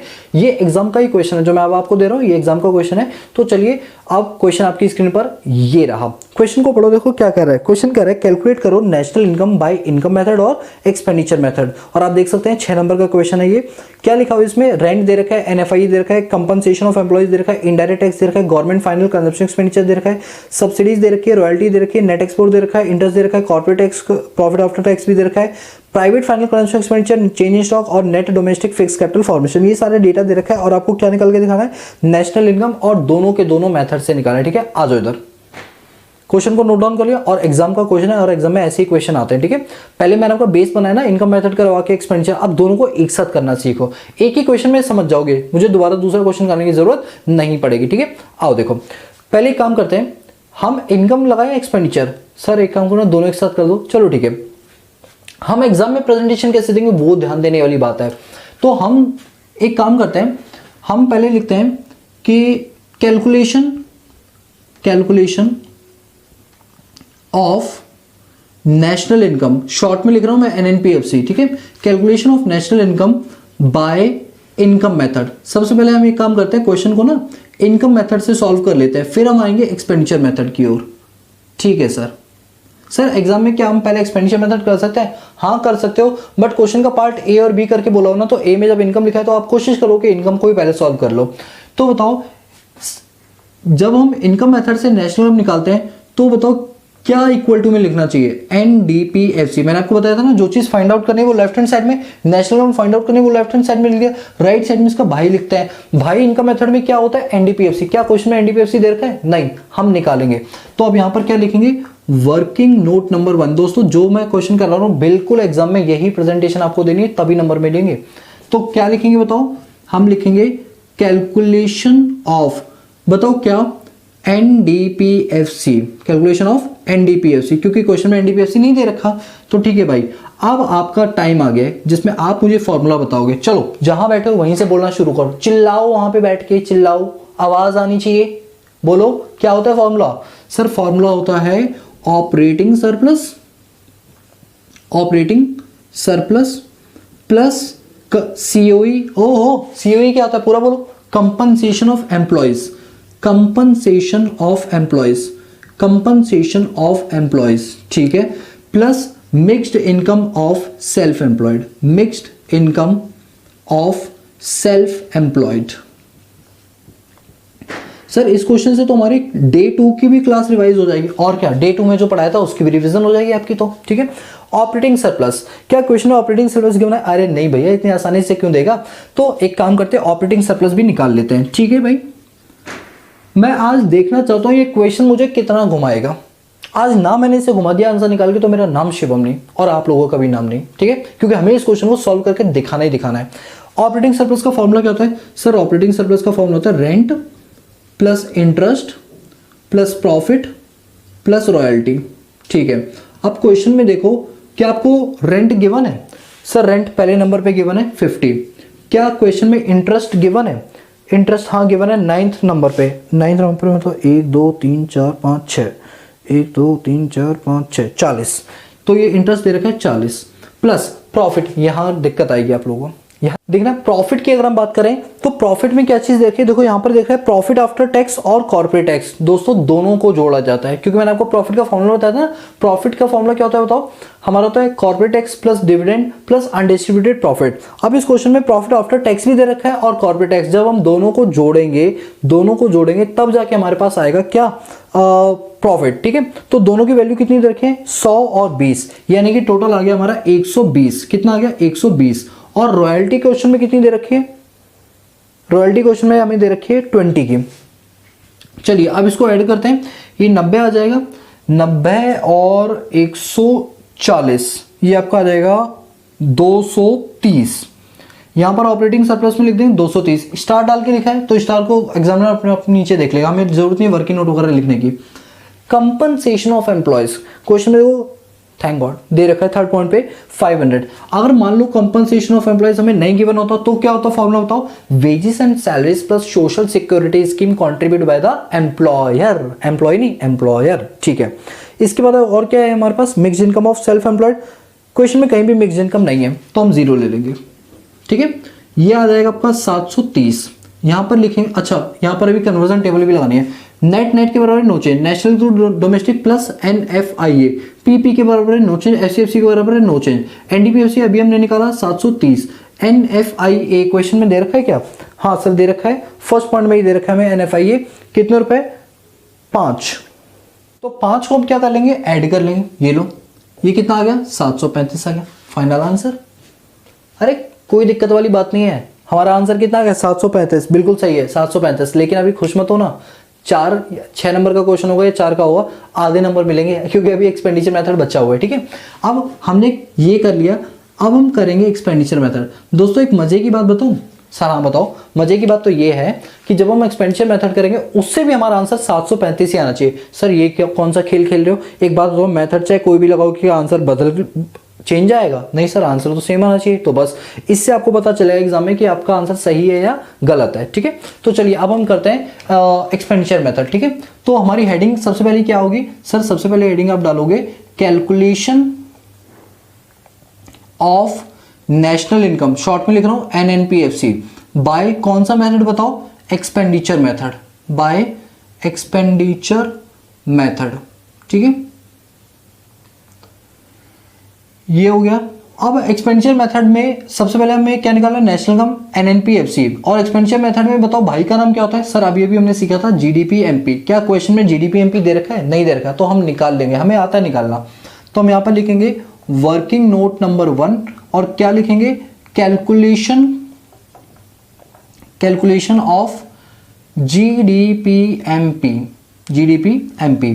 बताओ GDP-MP का फॉर्मूला क्या होता है? मेरे साथ साथ बोलना क्या होता है? सर GDP-MP का फॉर्मूला होता है private final consumption expenditure, private final consumption expenditure, ठीक है दोस्तों, बहुत बढ़िया, plus government final consumption expenditure, अरे भाई उम्दा बिल्कुल, government final consumption expenditure, plus gross domestic capital formation, gross domestic capital formation, gross domestic capital formation, plus net exports, plus net exports, ठीक है। एक काम करता हूँ, मैं थोड़ी सी मार्कर में इंक भी भर लेता हूँ उतनी देर में, बाकी आप लोग भी ट्राई करना चाहो तो कर सकते हो। आ जाओ। अब एक बार बताओ, क्वेश्चन के अंदर प्राइवेट फाइनल कंजम्पशन एक्सपेंडिचर दे रखा है? हाँ सर दे रखा है। कितना दे रखा है प्राइवेट फाइनल कंजम्पशन एक्सपेंडिचर? दोस्तों 12th पॉइंट पे दे रखा है। 12th पॉइंट पे आप देखेंगे तो 630 प्राइवेट फाइनल कंजम्पशन एक्सपेंडिचर दे रखा है 630, ठीक है। गवर्नमेंट फाइनल कंजम्पशन एक्सपेंडिचर कितना दे रखा है? ये आपको दे रखा है 120, 120। फिर ग्रॉस डोमेस्टिक कैपिटल फॉर्मेशन कितना दे रखा है? अब ग्रॉस डोमेस्टिक कैपिटल फॉर्मेशन नहीं दे रखा। सबसे लास्ट का पॉइंट देखो, क्वेश्चन में आपने नोट डाउन किया है ना, सबसे लास्ट पॉइंट देखो क्या लिखा है, net domestic fix capital formation. आप बताओ कौन सा वाला फॉर्मूला याद है? ग्रॉस डोमेस्टिक कैपिटल फॉर्मेशन को निकालने के 3 फॉर्मूले होते थे, तो फॉर्मूला नंबर 1, फॉर्मूला नंबर 2 या फॉर्मूला नंबर 3? देखकर लग रहा है कि फॉर्मूला नंबर 3 लगेगा। बिल्कुल सही कहा आप लोगों ने। तो देखो ग्रॉस डोमेस्टिक कैपिटल फॉर्मेशन का फॉर्मूला लगेगा net domestic fix capital formation, net domestic fix capital formation plus depreciation plus change in stock, plus change in stock. आप लोग देखो मैंने फॉर्मूला लिखवाया था, उसमें फॉर्मूला नंबर 3 था ना, यही? Yes sir. Net domestic fix capital formation कितना दे रखा है आपको? सबसे लास्ट पॉइंट है 60। डेप्रिसिएशन कितना दे रखा है? डेप्रिसिएशन ओहो, डेप्रिसिएशन दे ही नहीं रखा, ऐसे कैसे हो सकता है? क्वेश्चन में आप लोग देखना डेप्रिसिएशन दे रखा है, आपके क्वेश्चन में रेंट वगैरह दे रखा है, कंजम्पशन ये हो गया, नेट इंटरेस्ट वगैरह, डेप्रिसिएशन दे ही नहीं रखा। और डेप्रिसिएशन निकालने का जो तरीका भी है ना, वो भी नहीं निकाल पाएंगे, क्योंकि उसके लिए ग्रॉस डोमेस्टिक कैपिटल फॉर्मेशन भी पता होना चाहिए। नहीं पता तो डेप्रिसिएशन क्या ले लेंगे? 0 ले लेंगे, ठीक है, क्योंकि कोई तरीका ही नहीं है, हम तो सारे पैतरे अपना चुके हैं, 0 ले लेंगे। चेंज इन स्टॉक का फॉर्मूला क्या होता है? वैसे फॉर्मूला की जरूरत नहीं, दे रखा है। सेकंड लास्ट पॉइंट है आपका 10। ये कितना आ गया? Gross domestic capital formation 70। यहाँ पर वैल्यू पुट कर देंगे 70, यहाँ पर स्टार डाल देंगे और यहाँ भी स्टार डाल देंगे, जिससे एग्जामिनर देख पाएगा ये स्टार का मतलब नीचे आ जाओ, ठीक है, स्टार ऐसे बना दो। नेट एक्सपोर्ट्स का फॉर्मूला होता है एक्सपोर्ट माइनस इंपोर्ट। क्वेश्चन में एक्सपोर्ट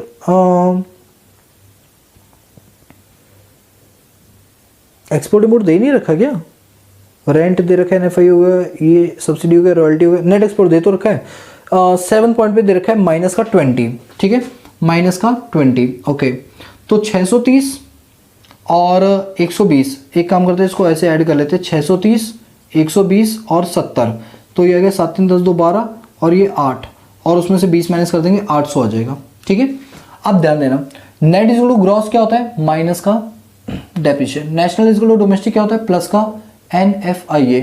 पीपी के बराबर है FC is equal to MP minus का NIT। GDP MP कितना निकाला? 800 रुपए, ठीक है, यहां लिख लेना C वर्किंग नोट नंबर 1। इस तरीके से डेप्रिसिएशन क्वेश्चन में दे ही नहीं रखा था। NFIA क्वेश्चन के अंदर NFIA दे रखा है 5 और NIT net indirect tax question में नेट इनडायरेक्ट टैक्स नहीं दे रखा। फॉर्मूला लगाओ, indirect tax minus subsidy. Indirect tax कितना है? 100। सब्सिडी कितना है? सब्सिडी है आपकी 30। 100 माइनस 30, 100 माइनस 30, ये कितना आ जाएगा? 805। ये देखो मैं यहाँ रफ में लिख रहा हूँ 805, और 100 में से 30 के 70, वो भी किसका? माइनस का। 70 का माइनस कर देंगे तो 3 और 7, 735। ये लो, इस कैलकुलेशन को इधर मैं रफ कर देता हूँ, जो ये मैंने रफ में की हुई है, ये लो, ये हमारा फाइनल आंसर है। और आपने एक चीज नोटिस की, क्या नोटिस की? प्रेजेंटेशन, और दोनों आंसर देखो सेम आ रहे हैं, 735 735। मैंने आपको यही बोला था, कोई भी मेथड लगाओ, चाहे इनकम लगाओ चाहे एक्सपेंडिचर लगाओ, आंसर आपके बिल्कुल क्या आने चाहिए? सेम आने चाहिए। और नहीं सेम आ रहे, it means there is a something purple in a dal. बोलो क्लियर है? तो मैं साइड हो जाता हूं, आप इस क्वेश्चन को जल्दी से नोट डाउन करो। और पहले मैं लो सिर्फ 2 सेकंड के लिए मैं साइड होऊंगा, उससे ज्यादा नहीं, ठीक है। चलिए मैं वापस आ गया। अब मेरी बात को ध्यान से सुनो, नोट डाउन कर लिया ना? पॉज करके हाँ कर लिया। अब मैं 3 क्वेश्चन आपको होमवर्क में दूंगा, 3 क्वेश्चन आपको होमवर्क में दूंगा, लेकिन होमवर्क डिस्प्ले करने से क्लास खत्म नहीं हुई, अभी थ्योरी भी करानी है, रुक जाओ। होमवर्क देने से पहले मैं जरा पिछले कुछ लोगों के नाम ले लेता हूँ जिन्होंने हमें आंसर भेजा और बिल्कुल सही भेजा। तो मैं सबसे पहले तो एक बात बोलना चाहता हूँ कि ऋषभ वाजपेयी जो कि झारखंड में है, उन्होंने मुझे अपनी कॉपी का एक पेज भेजा। उस पेज की प्रेजेंटेशन भाई बहुत बढ़िया थी, आप देख सकते हो क्या प्रेजेंटेशन उन्होंने दी है।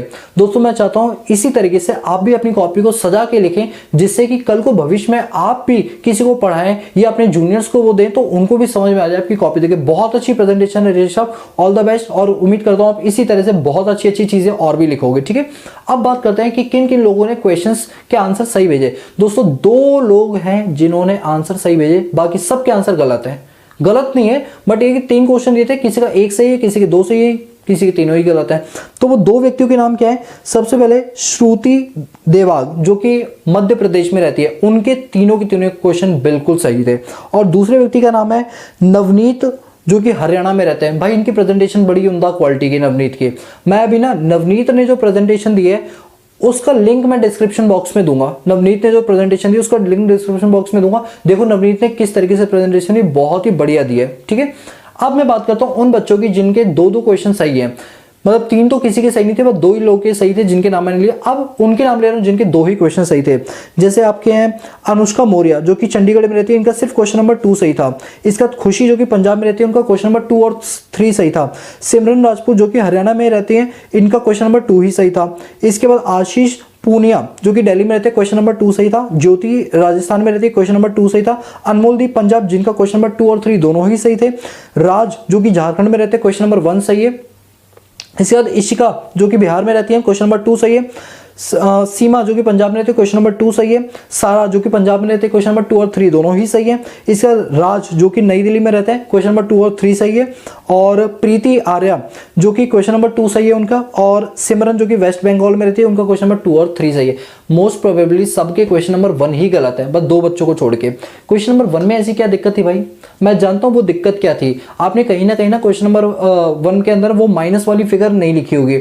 एक बात बताऊं, मैंने खुद उस क्वेश्चन को सॉल्व किया, तीनों के तीनों क्वेश्चन सॉल्व किए विद प्रेजेंटेशन के साथ। लिंक डिस्क्रिप्शन बॉक्स में क्लिक करो, पीडीएफ फाइल आपको मिल जाएगी और देखो क्या गलतियां हैं। देखने के बाद भी अगर नहीं समझ आता तो ये हमारा व्हाट्सएप नंबर, इस पर हमें व्हाट्सएप करना और बताना कि सर सोल्यूशन देखने के बाद भी हमें समझ नहीं है, तो मैं आपको दोबारा से समझा दूंगा। ठीक है, अब मैं एक्सपेंडिचर मेथड के आपको 3 क्वेश्चन दे रहा हूं होमवर्क में। अगेन मैं हम्बल रिक्वेस्ट है, होमवर्क करके प्लीज इस पर भेज देना। यार आपसे इतना ही चीज तो मांगा और क्या मांग रहा हूं बताओ? आप ये भी नहीं करोगे क्या? फिर मैं दोबारा से नाम लूंगा और जल्दी से होमवर्क भेजना है आपको, क्योंकि मैं वेट करूंगा 4 बजे मेरी वीडियो आएगी।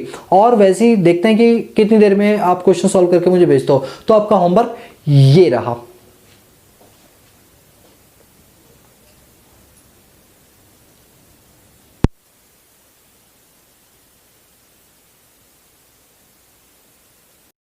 तो बताइए क्या ख्याल है आपका नेशनल इनकम के बारे में? है नेशनल इनकम बहुत ज्यादा इजी? जी हाँ सर, बहुत ज्यादा इजी है। दोस्तों टेंशन लेने की बिल्कुल भी जरूरत नहीं है। मैंने आपको बोला था ना, हर चीज बहुत आसान होती है।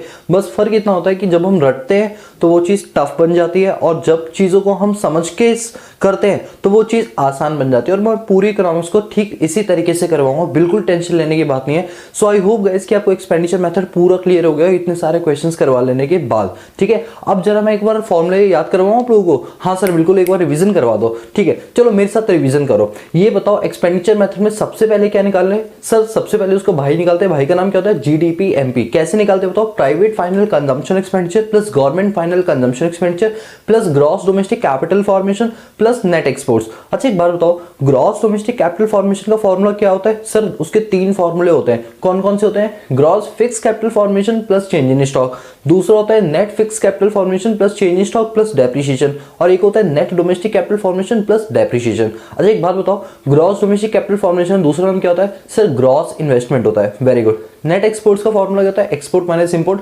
चेंज इन स्टॉक का फॉर्मूला क्या होता है?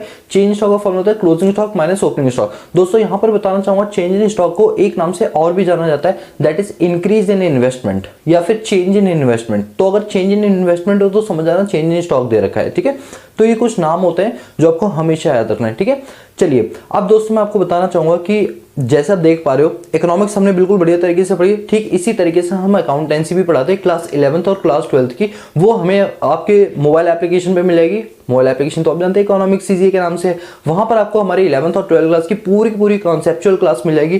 ठीक इसी तरीके से हमने उसकी भी बहुत इन डेप्थ स्टडी करवाई है। तो जो लोग इंटरेस्टेड है वो मोबाइल एप्लीकेशन में आके वो कोर्सेज बाय कर सकते हैं। आते हैं अपने टॉपिक पर दोस्तों। अब जो टॉपिक बचा एक्सपेंडिचर मेथड है वो बहुत छोटा सा बचा है, और समझ लो कि जिन बच्चों का न्यूमेरिकल सेक्शन का स्ट्रांग है उनके लिए थ्योरी बहुत ईजी है, बहुत ज्यादा ईजी है। तो अब मैं आपको बताता हूँ वो थ्योरी क्या है।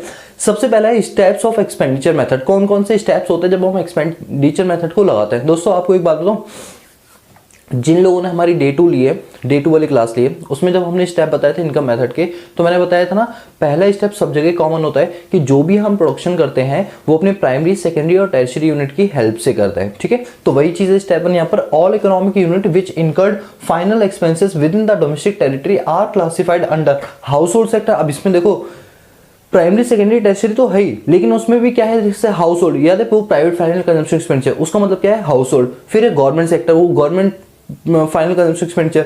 फिर है प्रोडक्शन सेक्टर, प्रोडक्शन क्या है, ग्रॉस डोमेस्टिक कैपिटल फॉर्मेशन। और रेस्ट ऑफ द वर्ल्ड के साथ क्या होता है, नेट एक्सपोर्ट होता है। ये चारों के चारों क्या हमारे प्रोडक्शन यूनिट्स हैं। क्लियर, ठीक है। पॉइंट नंबर 2 मैं आपको बताना चाहूंगा कि जब भी हम स्टेप्स निकालते हैं नेशनल इनकम के, कोई भी मेथड हो, चाहे वो इनकम और एक्सपेंडिचर हो या फिर वैल्यू एडेड मेथड हो, याद रखना सबसे पहले हम नेशनल इनकम नहीं निकालते हैं, पहले हम डोमेस्टिक इनकम निकालते हैं। फिर जब डोमेस्टिक निकल जाता है उसके बाद हम नेशनल इनकम निकालते हैं। समझ रही बात। आप देखो स्टेप 2 क्या होता है, क्लासिफिकेशन ऑफ फाइनल एक्सपेंडिचर। इसमें क्या होता है, private final consumption expenditure plus government final consumption expenditure plus gross domestic capital formation plus net exports. आप क्वेश्चन की लेंथ बढ़ाना चाहते हो तो इनके सब फॉर्मूला भी लिख सकते हो। ठीक है, इससे क्या आ जाएगा आपका फाइनल एक्सपेंडिचर, बोल दो जीडीपी एमपी आ जाएगा। अब मैंने आपको क्या बोला, जीडीपी एमपी से हम चाहे तो डायरेक्टली नेशनल इनकम निकाल सकते हैं, और हमने निकाला भी है, लेकिन ऐसा नहीं करेंगे। हम पहले डोमेस्टिक इनकम निकालते हैं और उसके बाद हम नेशनल इनकम निकालते हैं। तो अगला स्टेप क्या है, कैलकुलेट डोमेस्टिक इनकम। और आप लोग जानते हो डोमेस्टिक इनकम शॉर्ट में क्या बोलते हैं, एनडीपीएफसी। तो अगर हमने इन सबको जोड़ा स्टेप 2 के अंदर, तो क्या है जीडीपी एमपी, हमें क्या निकालना है, एनडीपीएफसी। जो चीज निकालने वो लेफ्ट हैंड साइड में, जो चीज गिवन है वो राइट हैंड साइड में।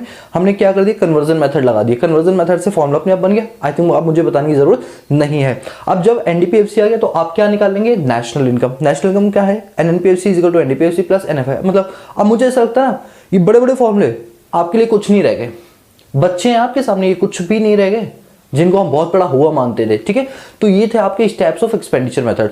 Now the second point is कि वो कौन कौन सी चीजें हैं जो एक्सपेंडिचर मेथड करते टाइम हमें बहुत सोचनी पड़ेंगी नेशनल इनकम निकालते टाइम। ठीक है, तो इसे बोलते हैं प्रिकॉशंस ऑफ एक्सपेंडिचर मेथड। कौन कौन सी चीजें हमें ध्यान में रख के चलनी पड़ेंगी। सबसे पहला, expenditure on intermediate goods will not be included in national income.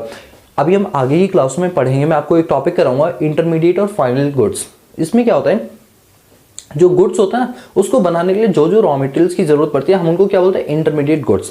अब एक बात बताऊं मैं आपको, इंटरमीडिएट गुड्स की कॉस्ट को अगर हम नेशनल में शामिल कर लेंगे तो जब वो गुड्स फाइनल प्रोडक्ट बनेगा तो अल्टीमेटली फाइनल प्रोडक्ट की भी कॉस्ट नेशनल में जाएगी। तो ऐसे तो डबल काउंटिंग हो जाएगी। तो उस डबल काउंटिंग से अवॉइड करने के लिए कहा जाता है कि इंटरमीडिएट गुड्स की कॉस्ट को कभी भी नेशनल में शामिल नहीं करते। हमें अगर कॉस्ट कोई लेनी होती है तो वो कौन सी लेनी होती है, फाइनल आउटपुट की लेनी होती है। किसकी, फाइनल आउटपुट की। Point number 2, transferable income shall not be included in national income. ये तो मैंने आपको डे 1 वाली क्लास में बताया था। दो टाइप की इनकम होती है, ट्रांसफरेबल इनकम और बोलो फैक्टर इनकम। तो हम नेशनल इनकम में कौन सी इनकम जोड़ते हैं, फैक्टर इनकम। वो याद है, लैंड लेबर कैपिटल और एंटरप्रेन्योर, हाँ सर याद है।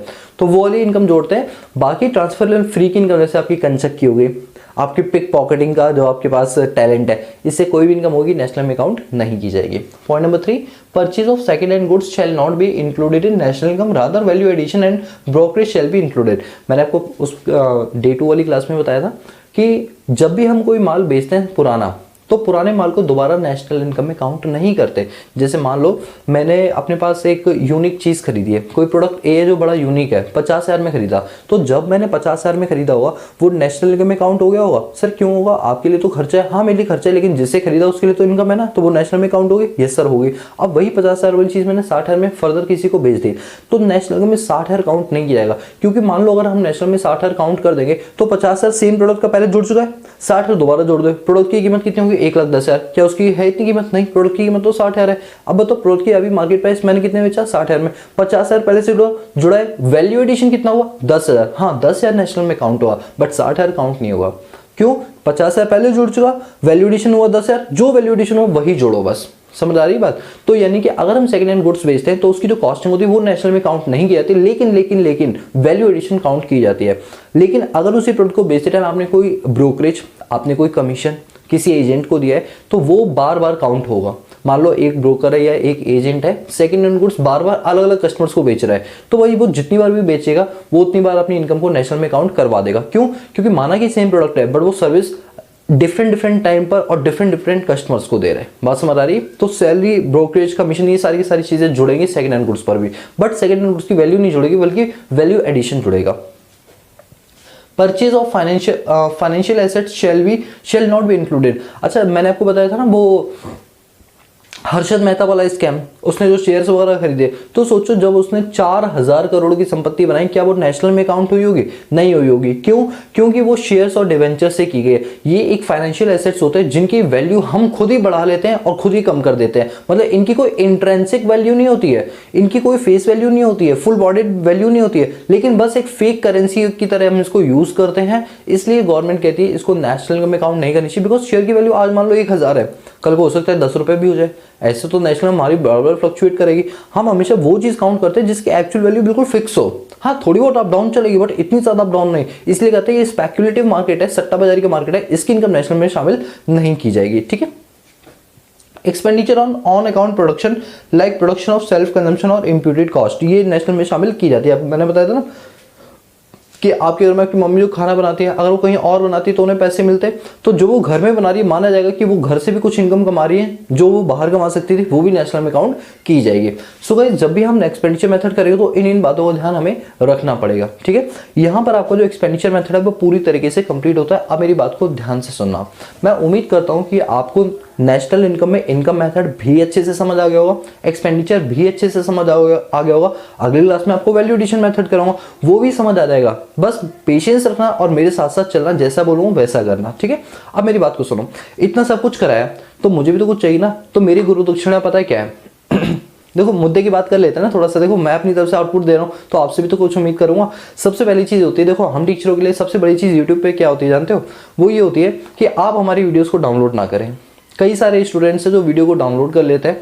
अब एक बात बताओ, डाउनलोड करने से पता है क्या दिक्कत होती है? मैं आपको बताता हूँ। हमारे जो व्यूज होते हैं और हमारे जो वॉच मिनट्स होते हैं, वॉच टाइम जिसे बोलते हैं, वो काउंट नहीं होते। आपने एक बार डाउनलोड मार ली, आप उसे देख रहे हो, फिर वो कुछ काउंट नहीं होगा हमारा।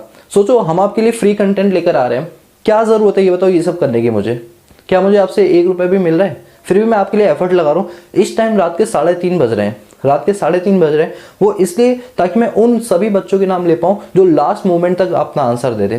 तो 3:30 बजे वाला बंदा जो शूट आपके लिए कर रहा है, क्या आप उसके लिए इतना भी नहीं कर सकते कि जो वो बात बोल रहा है वो आप करो? तो प्लीज हम्बल रिक्वेस्ट है, वीडियो को डाउनलोड मत करो। मैं कौन सा वीडियो, एक भी आज से वीडियो अराउंड 460 वीडियोस इस यूट्यूब चैनल पे है, एक भी वीडियो मैंने डिलीट की है बताओ? मेरी सबसे पहली वीडियो भी देखोगे ना तो वो तक आज YouTube पे मिल जाएगी, बट डिलीट कुछ नहीं किया मैंने। क्यों करूंगा भाई डिलीट करने के लिए वीडियो बना रहा हूँ इतनी मेहनत 3:30 बजे रात को जो कर रहा हूँ, क्या ये इसलिए कर रहा हूँ कि मैं बाद में डिलीट कर दूं? तो फिर आप क्यों करते हो डाउनलोड? सर हमारे इंटरनेट की सुविधा अच्छी नहीं है इसलिए हम डाउनलोड कर लेते हैं। भाई जब तुम्हारे इंटरनेट की सुविधा अच्छी नहीं है तो तुम डाउनलोड कैसे कर ले रहे हो? डाउनलोड करने में तो बहुत सारे MBs जाते हैं। ठीक है, ये सारी पागल बनाने वाली बातें हैं, तो प्लीज मत करो। बाकी तो यार आपकी मर्जी है, करना चाहो फिर मैं रोक भी तो नहीं सकता ना आप लोगों को। दूसरी चीज कि जब भी आप कोई वीडियो हमारी देखते हो तो प्लीज लाइक तो हर बंदा करके जाया करो और कमेंट भी किया करो, ताकि थोड़ा इनिशिएट मिलता है यार कि आप लोग देखो साथ जुड़े हो। आप इकोनॉमिक्स कीजिए कि एक फैमिली मेंबर हो, तो कहीं ना कहीं मुझे भी अच्छा लगता है। आपके लिए डे 2 डे 3 डे 4 बनाने में बड़ा मजा आता है। फिर जानते हो ना आप लोग, हमारे लिए क्या होता है, सिर्फ आप लोगों का साथ ही जरूरी होता है। और सबसे बड़ी बात, ये रहा हमारा मोबाइल नंबर, यहाँ पर आप हमें कोई भी फीडबैक दे सकते हैं और अपना सोल्यूशन जो होता है ना PDF फॉर्म में, या फिर अच्छे से उसकी फोटो क्लिक करके भेजिएगा। अच्छा, यहाँ से मुझे एक बात याद आई कि जो भी बच्चे अपना होमवर्क भेजते हैं प्लीज प्लीज प्लीज अपना नाम और अपनी स्टेट का नाम जरूर मेंशन किया करो, ताकि हमें पता चले ये स्टूडेंट कहाँ से बात कर रहा है और क्या नाम है इसका, ताकि उसका नाम हम अगली वीडियो में ले पाए। बात समझ रहे हो? ठीक है। अब जो हमने लास्ट क्लास में आपको होमवर्क दिया था ना, उस होमवर्क का सोल्यूशन मैंने डिस्क्रिप्शन बॉक्स में लिंक दिया है, उस पर क्लिक करो, आपको PDF फाइल मिल जाएगी। ठीक है। तो guys that's all about this video. और दोस्तों हमारे ये भी यूट्यूब चैनल है, इनको भी प्लीज सपोर्ट करते रहें, क्योंकि आपके सपोर्ट के बिना हम कुछ भी नहीं है। ठीक है दोस्तों। So guys that's all about this video. So if you like the video, give a big thumbs up and subscribe the channel and press the bell icon so that you notify all the time when I post new video on this YouTube channel. So guys आज के लिए मिलते हैं next class में। आज के लिए peace out.